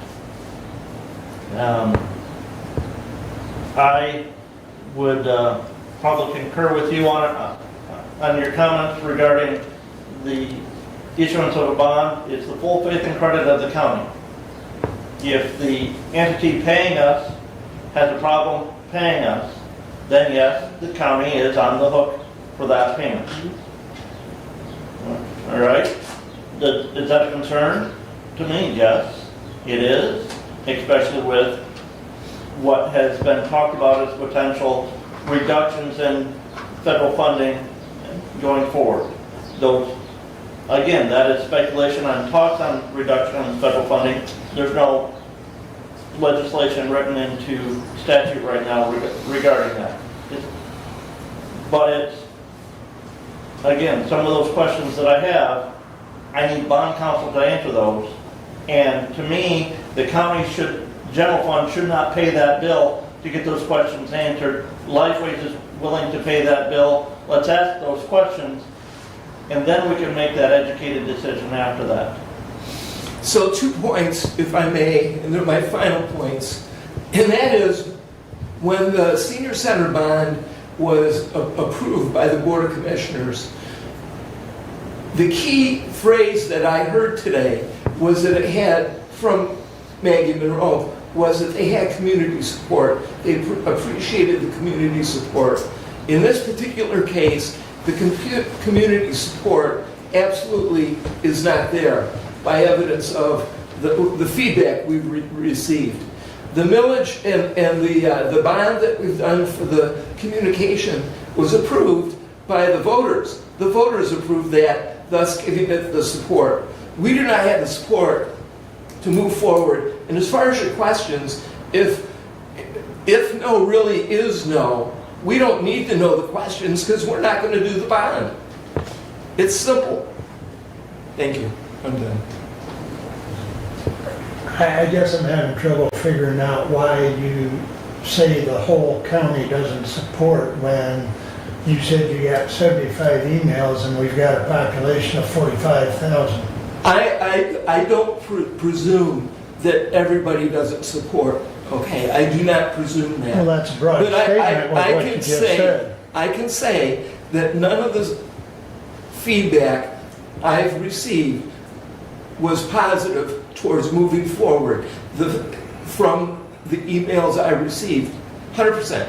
The feedback that I've gotten in support are from 2 members, 3 members of the board of directors of Lifeways, 2 employees of Lifeways. Those tied to Lifeways, either through board or employment, are the only positive feedback that I've received on moving forward with the bond, and that is a true statement. Any other comment at this time? Roll call vote. Commissioner Bensing? No. Commissioner Leiniger? Yes. Commissioner Ingles? No. Commissioner Collins? Yes. Commissioner Wiley? Yes. Resolution 25-068 passes 3-2. We will, bond council has already provided us some dates. We can get with Stephanie and with finance and find a date that works for all. Please continue with your report, Kevin. On, let me see, April 17th, the Southern Michigan Food Bank came into Hillsdale at 10 o'clock, and from 10 o'clock to 11:30 they gave out meals, or a meal. And they gave out 1 box, and the box has four dinners in it. So a family of 4 would get 1 box, but if they had more people in their family, they'd give them 2 boxes. They also had a bag of onions, a bag of potatoes. You could get 2 kinds of bread out of the box. They had a great big box from Sam's and other donation places. And they also had frozen French fries. And they did give out seeds so that anybody in this group that wanted to grow a garden and grow their own food, they could just pick out what seeds they wanted and go home and plant their garden. And they also did this in Litchfield from 12:30 to 2. There were 65 that showed up in Hillsdale and 45 showed up in Litchfield. And I did give you guys copies that if you could take around to your township and city meetings, I'd appreciate it, and I know they'd appreciate it. And I'm gonna take them on. And also, the planning commission, we did have a workshop on the 14th, and we're gonna have another one on the 28th, where we are doing, we have drawing a blank now. The master plan. We got probably 20 pages done the first day, And we're hoping to have that finished sometime in the next few months. Bring it to the Board of Commissioners for approval. And that's all I have. Any questions for Kevin? Commissioner, openings on that body right now. We have an opening, still one opening from Township Township, Associates. yes. That's the only opening? That's the only opening. Because the education one got filled. All right. Mr. Brad, your turn. Alrighty, I will start out with my action item, 25066. To the Honorable Board of Commissioners, the operational telephone surcharge for enhanced 911 services in Hillsdale County shall remain at the current rate of $3 per month on all devices capable of utilizing 911 services effective the first day of July 2025 and continuing to the last day of June 2026. We hereby instruct the County Central Dispatch 911 Director to notify the State 911 Committee of this rate as prescribed by law, and I would move for adoption. Support. Moved and supported. Discussion? If I may, Commissioner. Please. Thank you very much. First and foremost, this is an annual item that we, as long as we have had a voter approved, and I want to emphasize voter approved surcharge for 911 services. We are authorized by the voters to assess up to $3 per device. It was raised to the full $3 a couple of years ago. We have tried to keep that pretty much in line with operating expenses. In the interim, the idea behind that was to build a better fund balance out there so they have a better reserve fund. They've done a pretty effective job of doing that. Some of those dollars had enabled them with the new CAS system to be able to pay for that entirely out of money on hand. When that final payment is made, they will still, I believe, have several $100s in a CD on deposit at the Treasurer's office. And again, this is something we've done. The one thing, though, that I did want is that I would like to propose an amendment to the resolution as introduced, that we do, in thanks to the voters for approving the upgrade to the public safety radio system, and with the thought that we will have a new system within another year, that we will have, therefore, hopefully less maintenance on that new system, although we will have additional expenses that the bonding will not cover in the year operating. And I would like to propose that we amend that to $2.95 and reducing it by a nickel. As an amendment. As an amendment. I support it. So you're, well, I heard you would like to. Well, I am, And then what is the making, proposing an amendment that the amount be reduced to $2.95. So he's just proposing striking $3 and changing it to $2.95, and Doug supported that. Okay. So, didn't the 911 board, aren't they the ones that brought the $3 forward? Their recommendation, and as your liaison to that body, Right. yes, they voted unanimously that it be maintained at the same rate that it has been for the past 2 years at $3. Okay, I just wanted to clarify, because I thought Yes. that's what had Yes. come out of that meeting. Correct. Do you know what the current fund balance is? Stephanie, I know they had about 400,000, but they needed to make that final payment to Taylor, and I don't know what that dollar amount was. Okay. And I had asked Mr. Whitaker if he could possibly be here. He is absent a couple of days this week for personal reasons, and I asked if Deputy Director Smith could be here, and he unfortunately had a conflict already scheduled at this time. Right. So I do not have that resource available to answer those questions for you. I'm sorry. That's fine. Any questions on the amendment? I would, Commissioner, I'm not in favor of the amendment at this time. A year or two down the road, once we get the 800 megahertz system up and operational, I fully would encourage the 911 board to come back and decide that, they no longer need the full $3 surcharge. But until we get through that changeover. The budget that we're operating underneath for this year was still based on the $3 surcharge. I can't support that reduction at this time.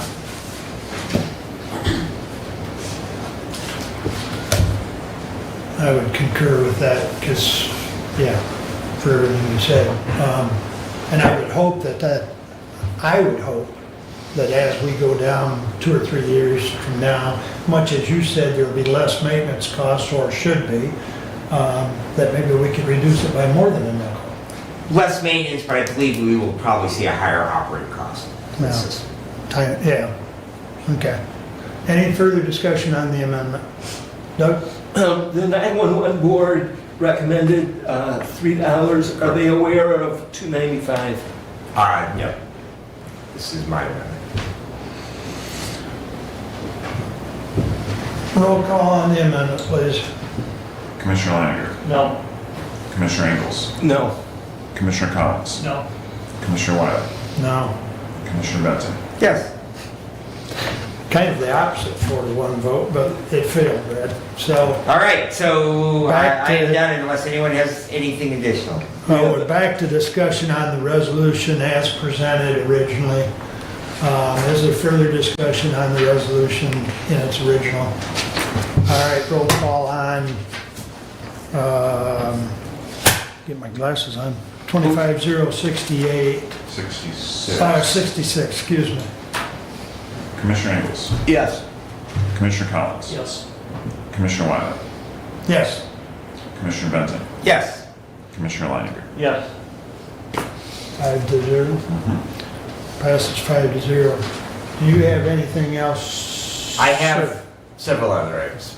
that the sheriff- May I jump back to you in a moment for the rest of your report? We have bond counsel on. Okay. Which is germane to Brent's action item. Okay. If that's agreeable, I'll come back to you. I'm agreeable with that, yes. All right.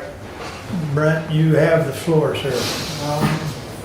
Kyle, can you hear us? I can. Can you hear me?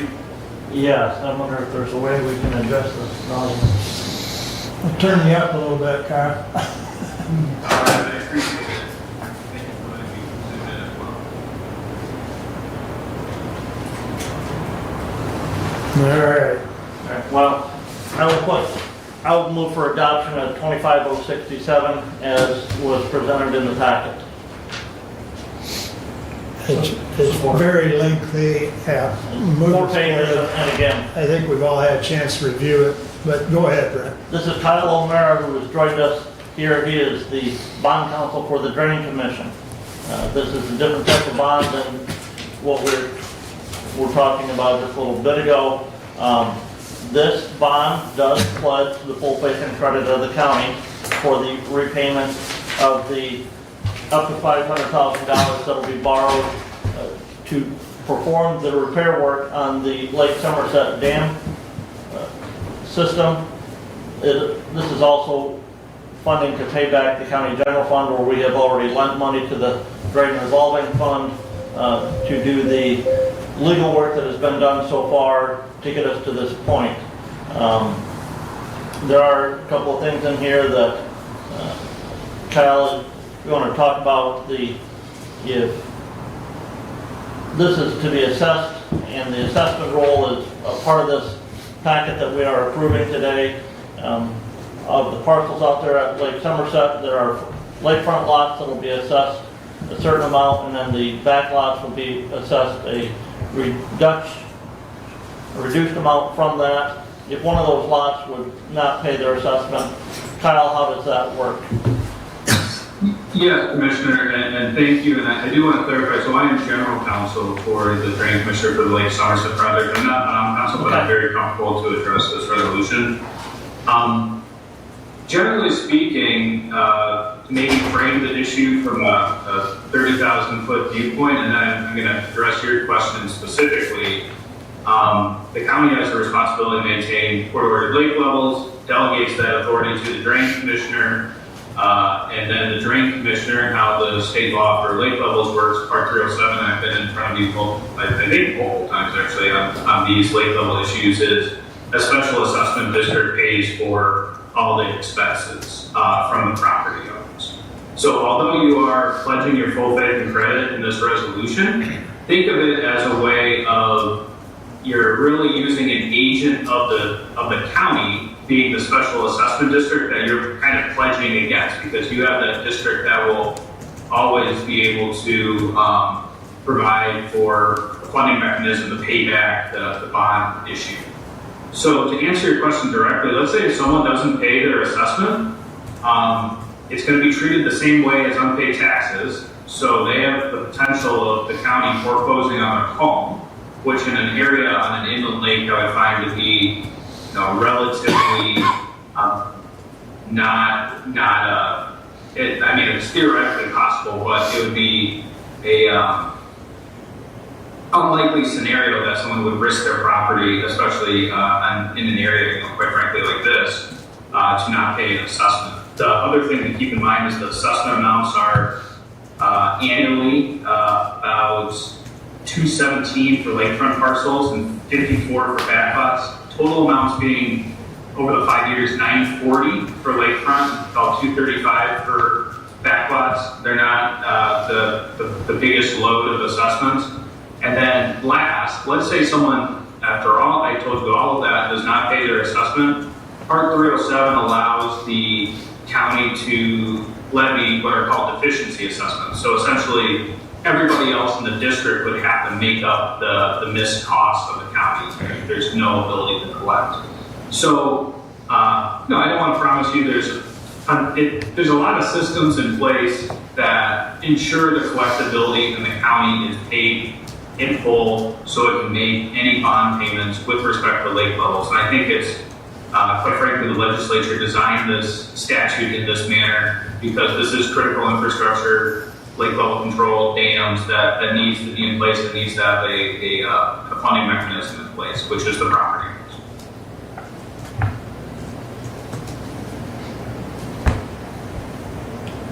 Any other comments or questions? I don't. Does anyone have any questions for Kyle? No, and he basically phrased it exactly as I would, much like we put a provision in on reporting those drain assessments back to the Board of Commissioners for those fully exempt properties.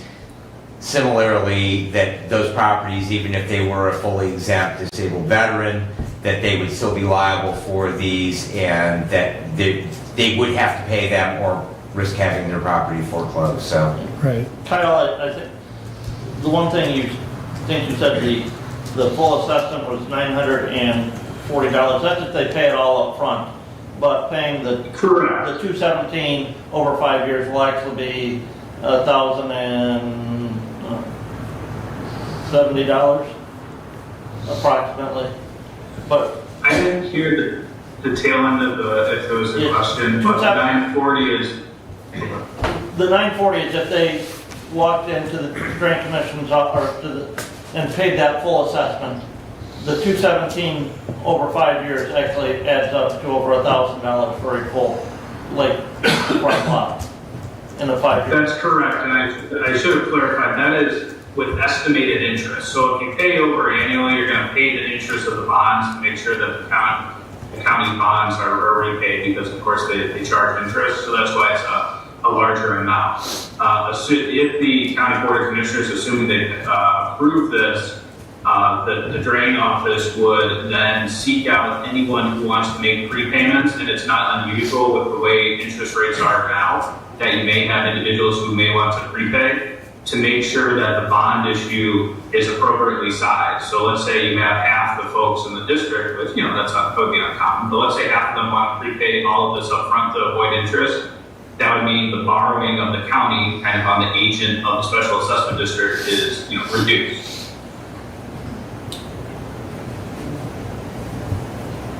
Okay. I think it's pretty clear. Any other thoughts before we take a vote? A roll call, please. I have a question. Who seconded that? I think Kevin did, yeah.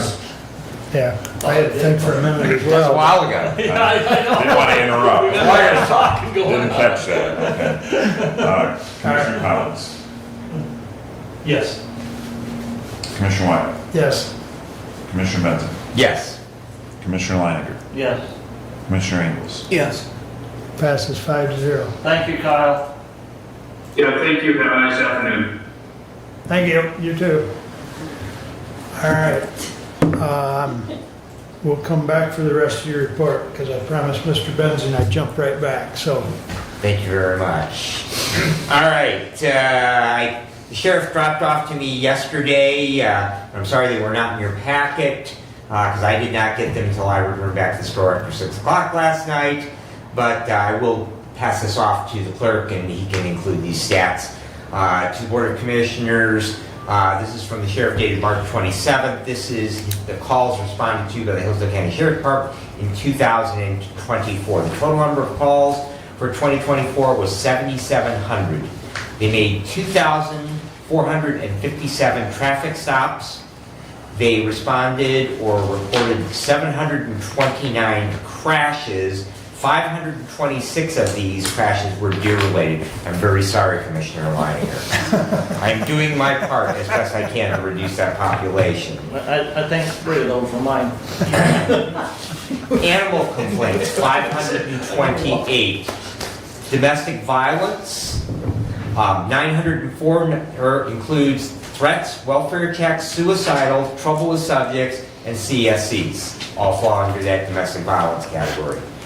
Breaking and enterings, 444. These numbers include larceny, trespass, and malicious destruction of property. They made 379 school visits. They transported 388 persons in custody to either court, the dentist office, the doctor's office, or the hospital. They made 116 warrant arrests in court, and 1,755 miscellaneous calls, which include assist to other agencies, paper services, civil disputes, general complaints, vehicle inspections, and traffic hazards. And the sheriff did note on the bottom in orange highlighter that that works out to, they responded to 21 calls per day. They are busy out there, and Mr. Sheriff, you can pass that on to the clerk. Thank you. Moving on with the sheriff, you may recall an email from him a month or two ago regarding their transport van. Sheriff Hodshire has received 2 proposals in regards to replacing that corrections van. Of course, you recall that email about the floorboards being rusted through on that. It is needed in replacement. One proposal is to lease a vehicle through enterprise rental. Derek did get those 2 proposals together. The other is to buy one on a government purchasing program outright from Ken Sowell Ford here in Hillsdale. Commissioner Leininger, I do understand that this is not a budgeted item for 2024, and I am requesting that the Budget Committee review these proposals and possibly come up with a solution to replace the current vehicle. So I have no action item on that. But I will pass along to Commissioner Leininger as chairperson of budget those proposals. The only comment is, I think you meant to say 2025. Yes, 2025. Thank you. So I'm a little behind times. I wrote this at 11 o'clock last night. The launch of the new CAD system did go very, very well. That kicked off at 6:30 a week ago, and fortunately they had nothing on the board at that time. There were a few tiny hiccups. I can tell you myself what's different is now rather than getting 1 text on that, I now get 2. And the first is when the call is actually dispatched. The second is when the call is closed out. The nice thing about that is when that call is closed out, I have all the times on it. Over the next few months, they will be working on integration with CAD to CAD with both Lenawee and Jackson counties. One of the reasons we went with Tyler Business Systems, they use that same software in those 2 counties.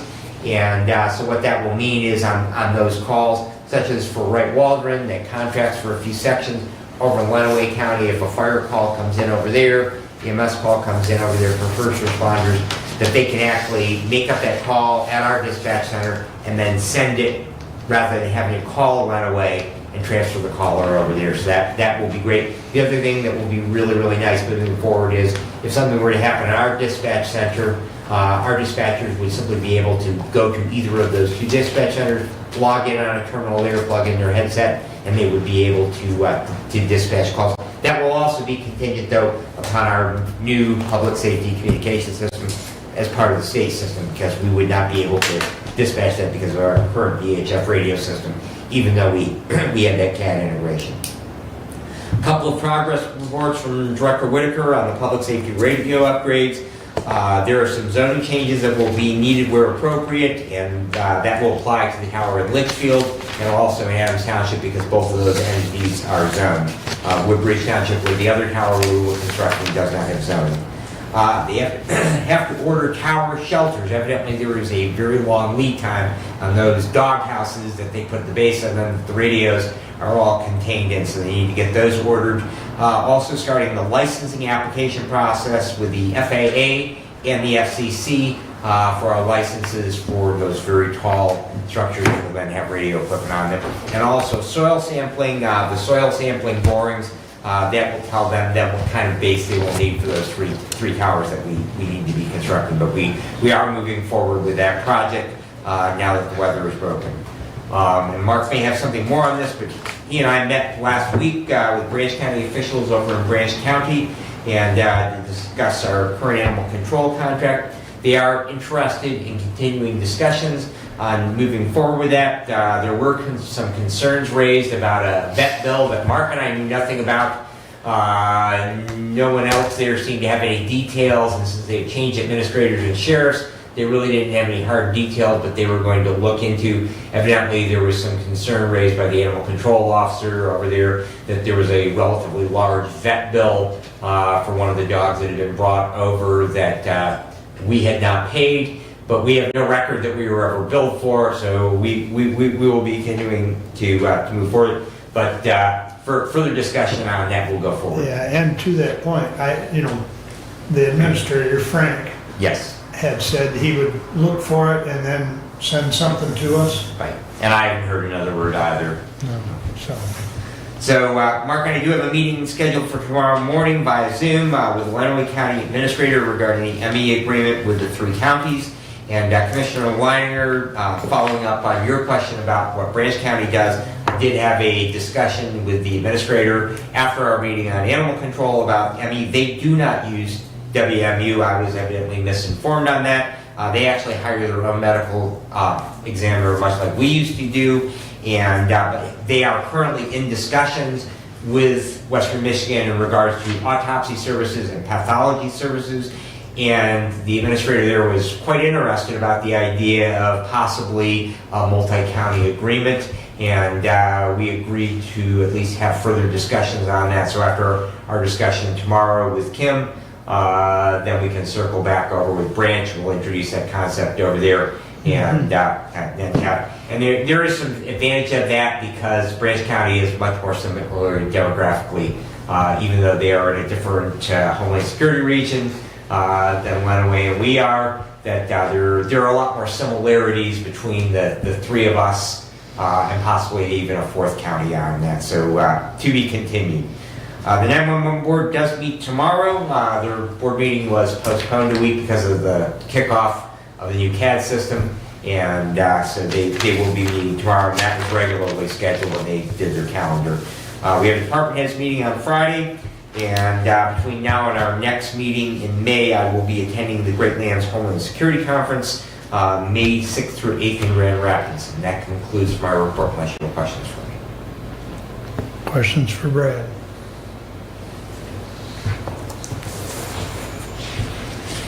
All right. Oops.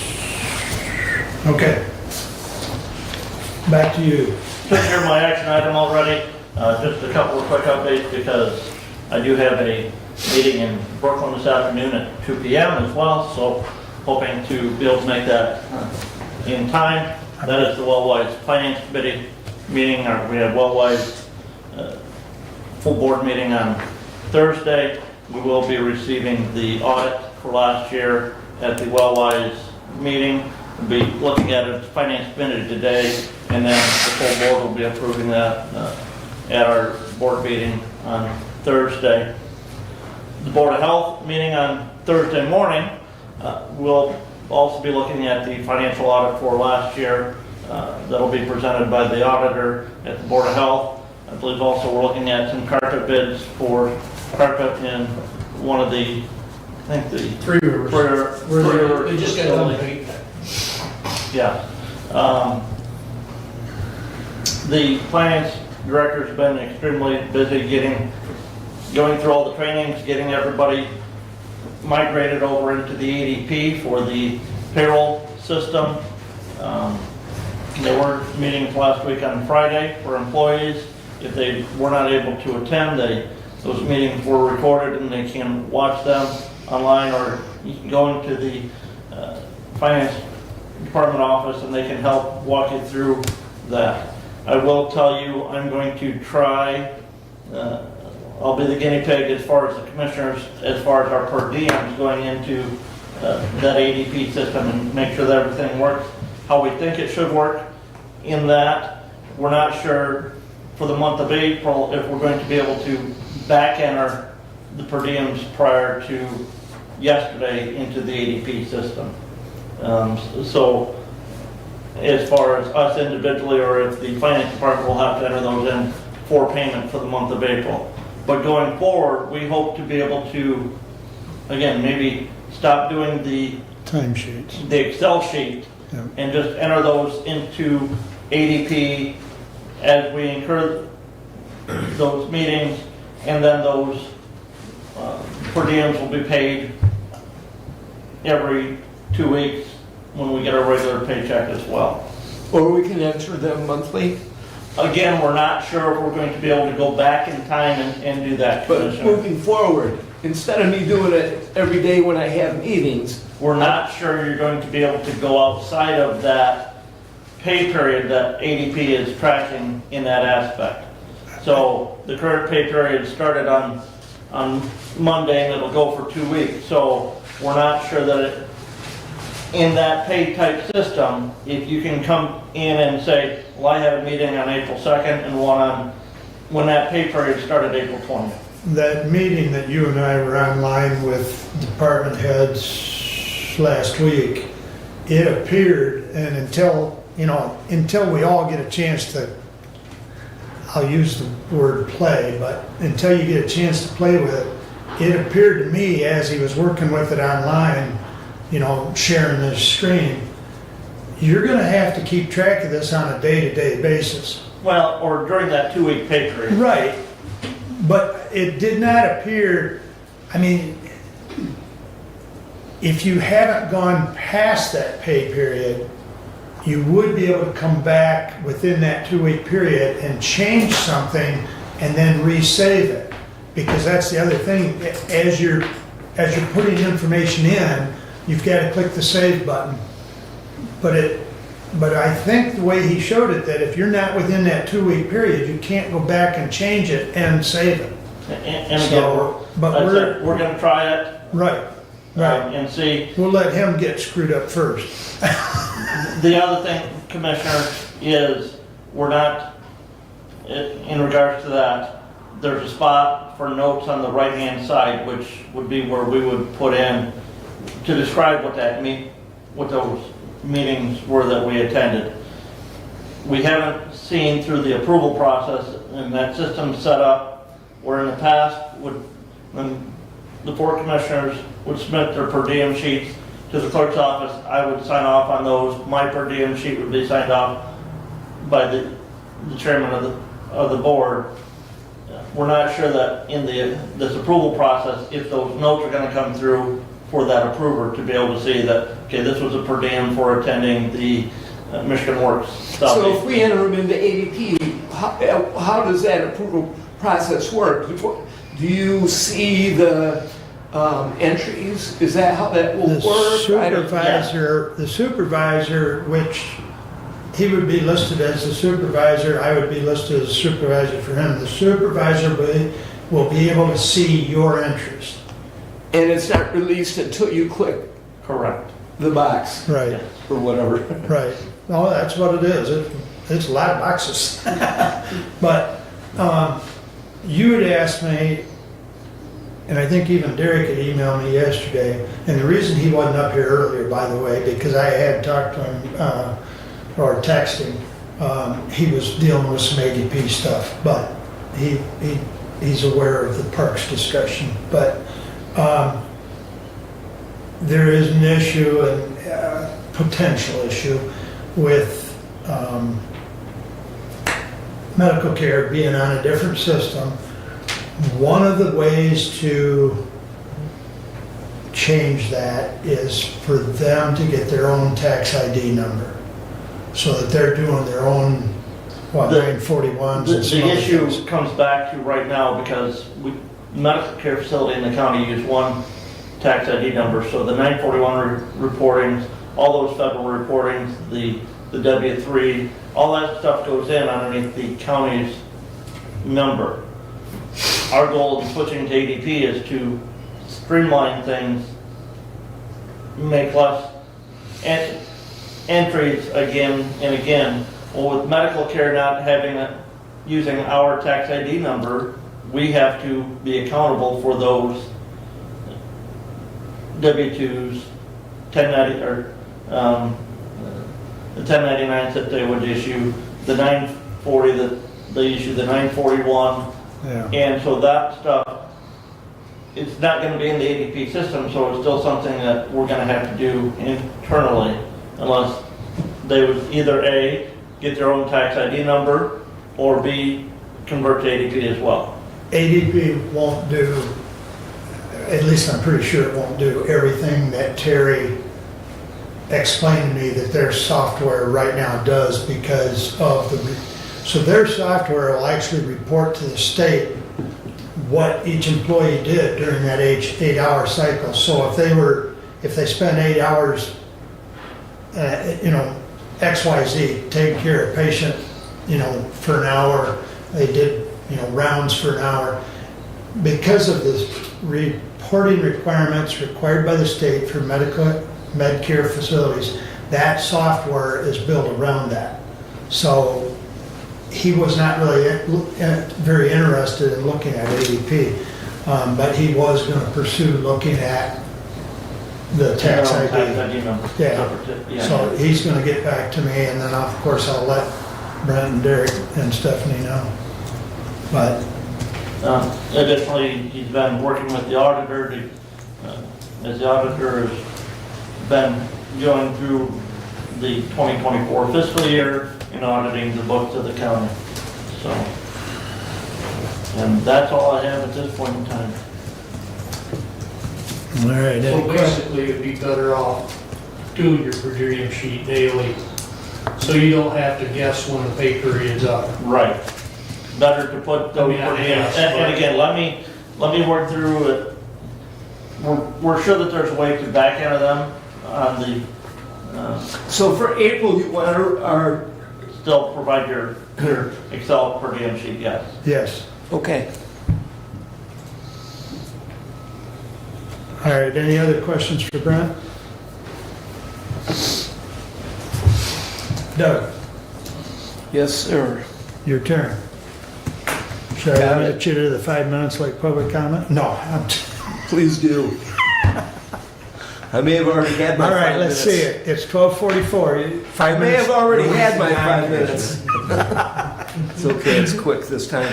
Since our meeting last week, my update is probably 3 minutes at 5 minutes or less. I did attend Hillsdale City Council last night. As far as my meetings go, coming up on Wednesday, which is tomorrow, we will have a Materials Management Planning Committee meeting. At that meeting, we will discuss our year one work plan that will be presented to the committee. A draft has been sent to committee members. Also, I believe Board of Commissioners have received the year one work plan. Hopefully it will be approved tomorrow night from the Materials Management Planning Committee, which means that we'll bring it to the first meeting of May. I think that's May 13th, for approval by this body, and then sent to Eagle by May 15th if it's approved by this body. I did receive an email from Eagle asking Hillsdale County to request an extension for submission. We are past the date when they had hoped to see our Year 1 work plan. Amy indicated that if I named the date, she would approve it, and I have requested May 15th. So to have this plan approved May 13th, we'll be able then to submit it to Eagle shortly after that. And if, as you read that through that work plan, if there's any suggestions, anything that you think the committee needs to address or has missed or is incomplete in any fashion, please do let me know so that I can bring it to the committee tomorrow night. That completes my update for now. Very good. Unless there's questions. Yes, questions for Doug? All right. First off, resolution 25. Okay, I had that up here a minute ago. Which one you want to do first? This was the one that... All right, I'll do this one first, that's fine. I just timed out for some reason. All right, to the Honorable Board of Commissioners, this is Resolution 25-065, the one that Brad asked we pulled from consent. It replaces 25-035.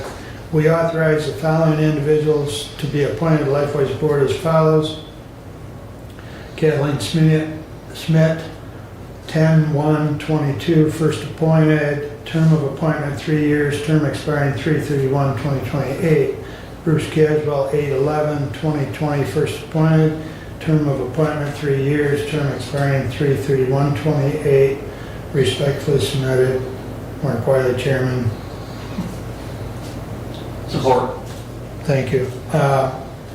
The reason this is back in your packet, and I told you to just slip it into consent, is Kathleen brought it to my attention that we had approved something with the wrong dates on it, because the one that we approved, which is 25-035, and none of us caught, was 3/31/2029, which is not a 3-year term.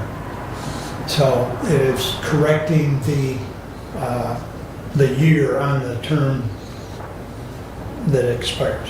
So if that answers your question. So, thank you, Mr. Chair. And that, number one, that was reason for calling was for the explanation, rather than just run it under consent to the public and as part of our record, that we would then be showing why we did that.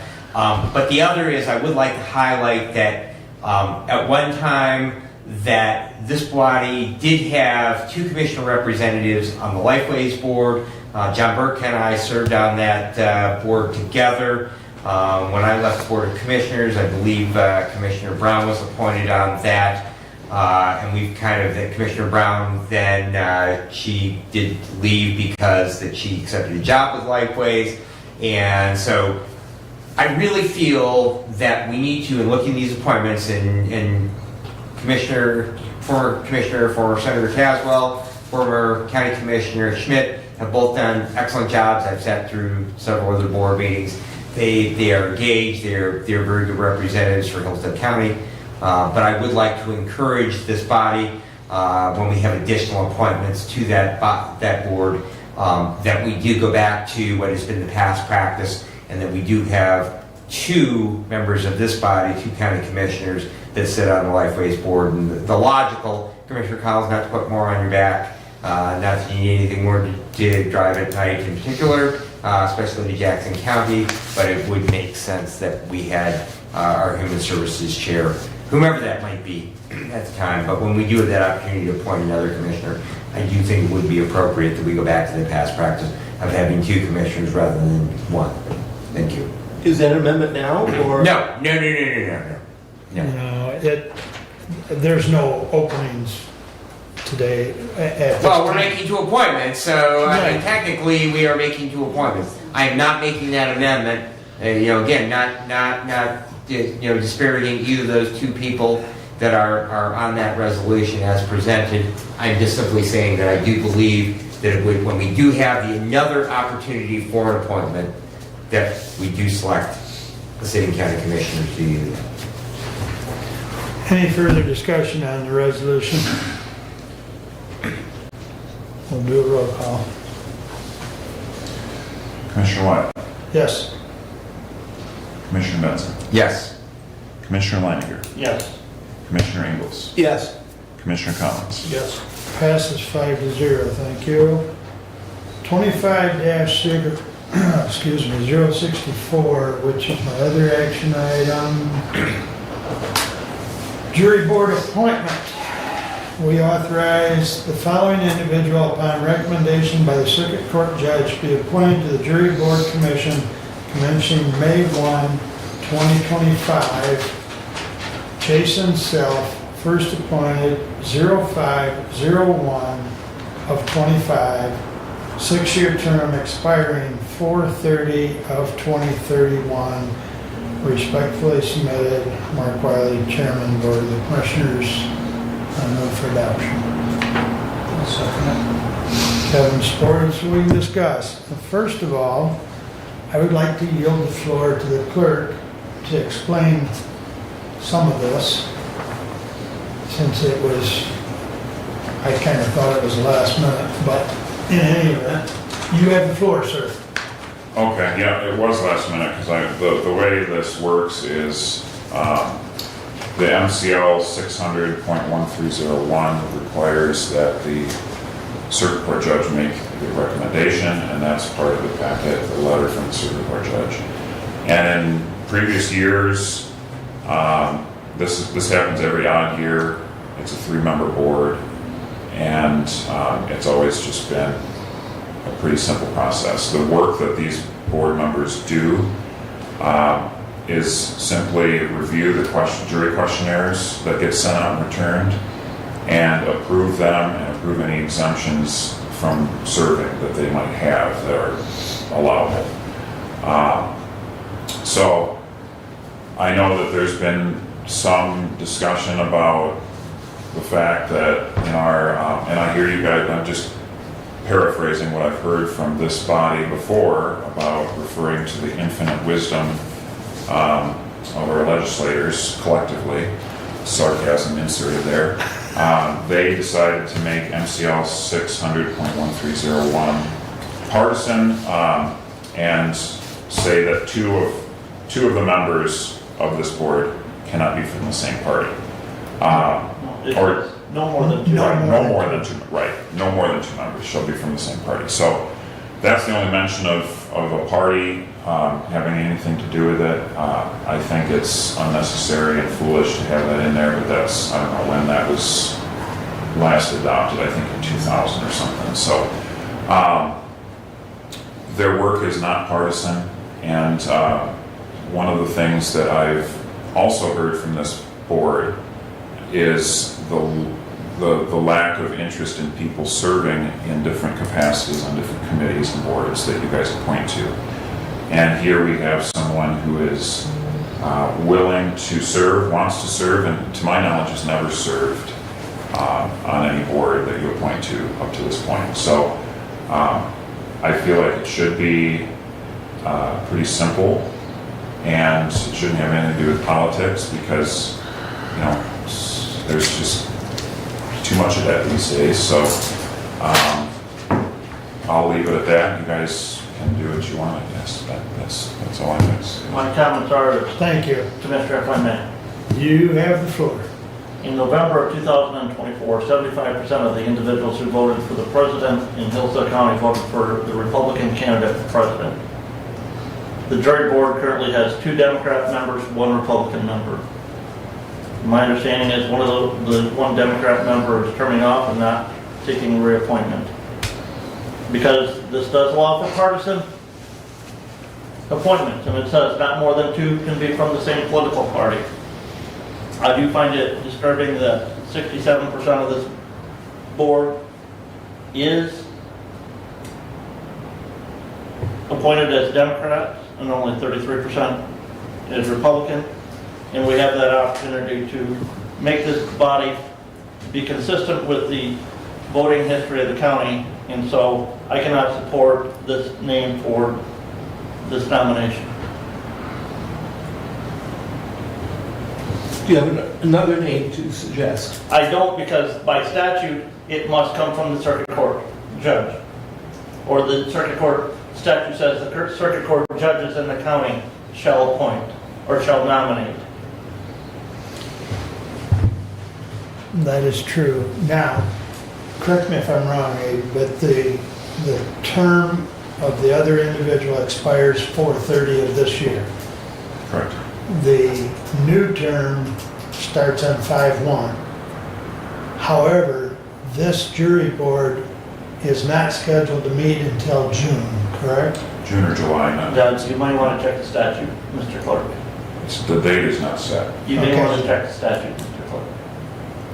I have the statute right here. Is there another statute you're referring to? No, it's in there.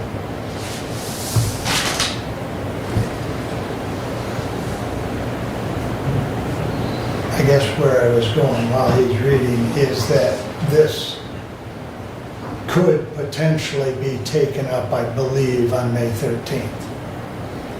Because if that body's not meeting, then it's,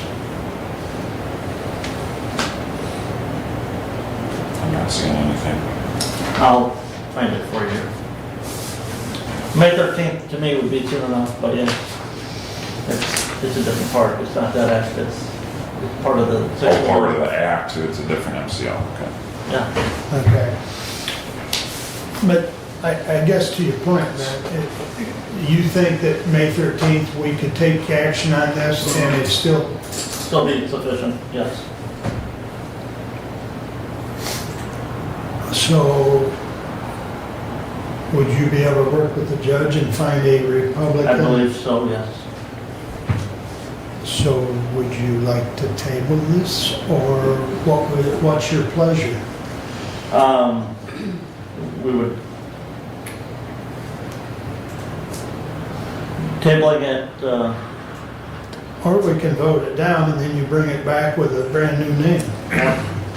Would it vote down? that may be the, Huh? Would it vote down? Well,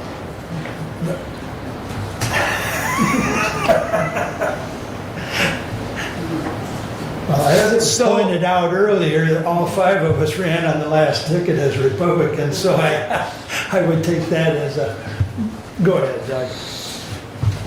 So the judge has written this recommendation. Correct. Knowing the information, perhaps, maybe not, Maybe not. yeah. But I think, clerk has made a good point that it's tough to find somebody. Now, I don't know that Commissioner Langer outreaching the judge might make a difference, in finding somebody. I don't know that it will or it won't, but the truth is, right now, this is the name that the judge has come up with. Right. And if I could add to that, not a real deep pool of applicants here. We've had this discussion about people that are term limited in the past. By our own rule, we have term limits for people who apply. There's nobody else in the pool. The individual that should be term limited out, if they apply, can come back again. So to me, it seems like our pool's pretty shallow. That is the case with this. This is a replacement of someone who's termed out.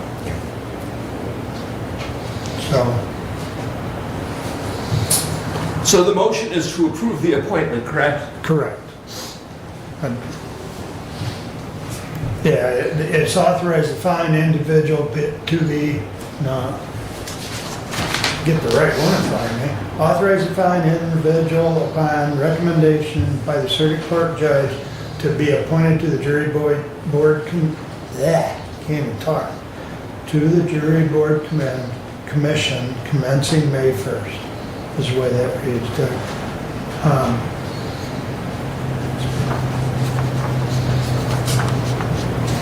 What's the pleasure here? Let's vote. We have a motion. I understand, but I was waiting on him to see if he wanted to. We'll take a roll call, please. Commissioner Benton? Yes. Commissioner Langer? no. Commissioner Ingles? Yes. Commissioner Collins? No. Commissioner Wiley. I'm gonna vote no today.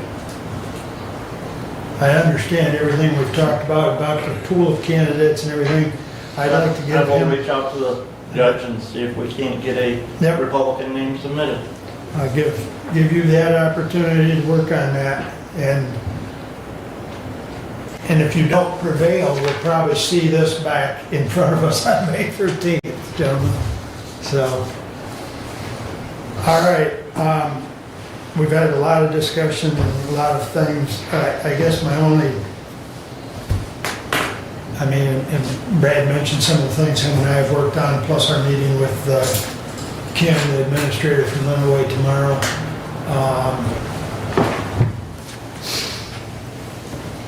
I guess I'll leave you with the questions that you would like Stephanie, Brent, myself, and Derek to ask of bond counsel as pertaining to the Lifeways issue. Please email to the group collectively so that Stephanie and Derek and Brent and I know the questions to ask of bond counsel when we get that meeting set up. So I'll leave you with that thought. So, and with that, we are back to public comment. Anyone wish to address the board at this point? Your name again, please, sir. My name is Matthew Bentley. Thank you. In Hillsdale.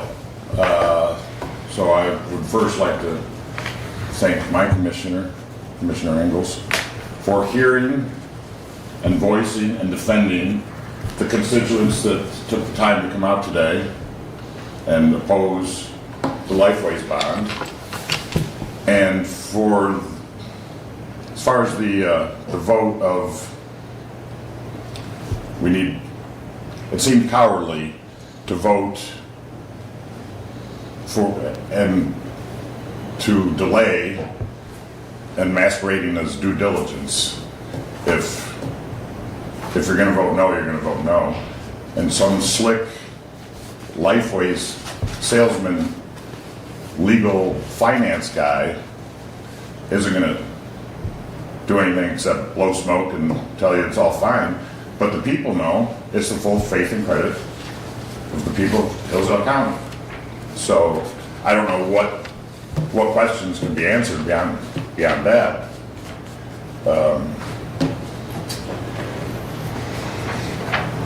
And as far as Commissioner Wiley, with his dismissal and diminishing the people's concerns and efforts and communications, that seemed disrespectful. And by the way, the people don't need a fact sheet. The people know what they think and the people are against it. And I don't know how that could be any clearer. And yet this board voted to march ahead, just plow ahead towards Lifeways bond. And it's going to waste your time and effort and the people's time and effort and Lifeways, frankly. Like, you could have just killed it and everybody could have adjusted to it. But now it's just going to drag on until you exhaust the people and sneak one by them. It seems to be the intent. So it seems to me that this board is not responsive to the will of the people and therefore is in some sense broken. So thank you. Thank you. Anyone else wish to address the board? Additional business, Brent? None. Kevin? None. Doug? None. Brad? Additional business? I have none. Well, I don't want to break that trend. We are adjourned. Commissioner, I would move that we submit just a half day for Dan for today. Support. See how it's already on my sheet as 35 because I filled it in this morning. I'll concur. All in favor signify by saying aye. Aye. Opposed, same sign. We are adjourned.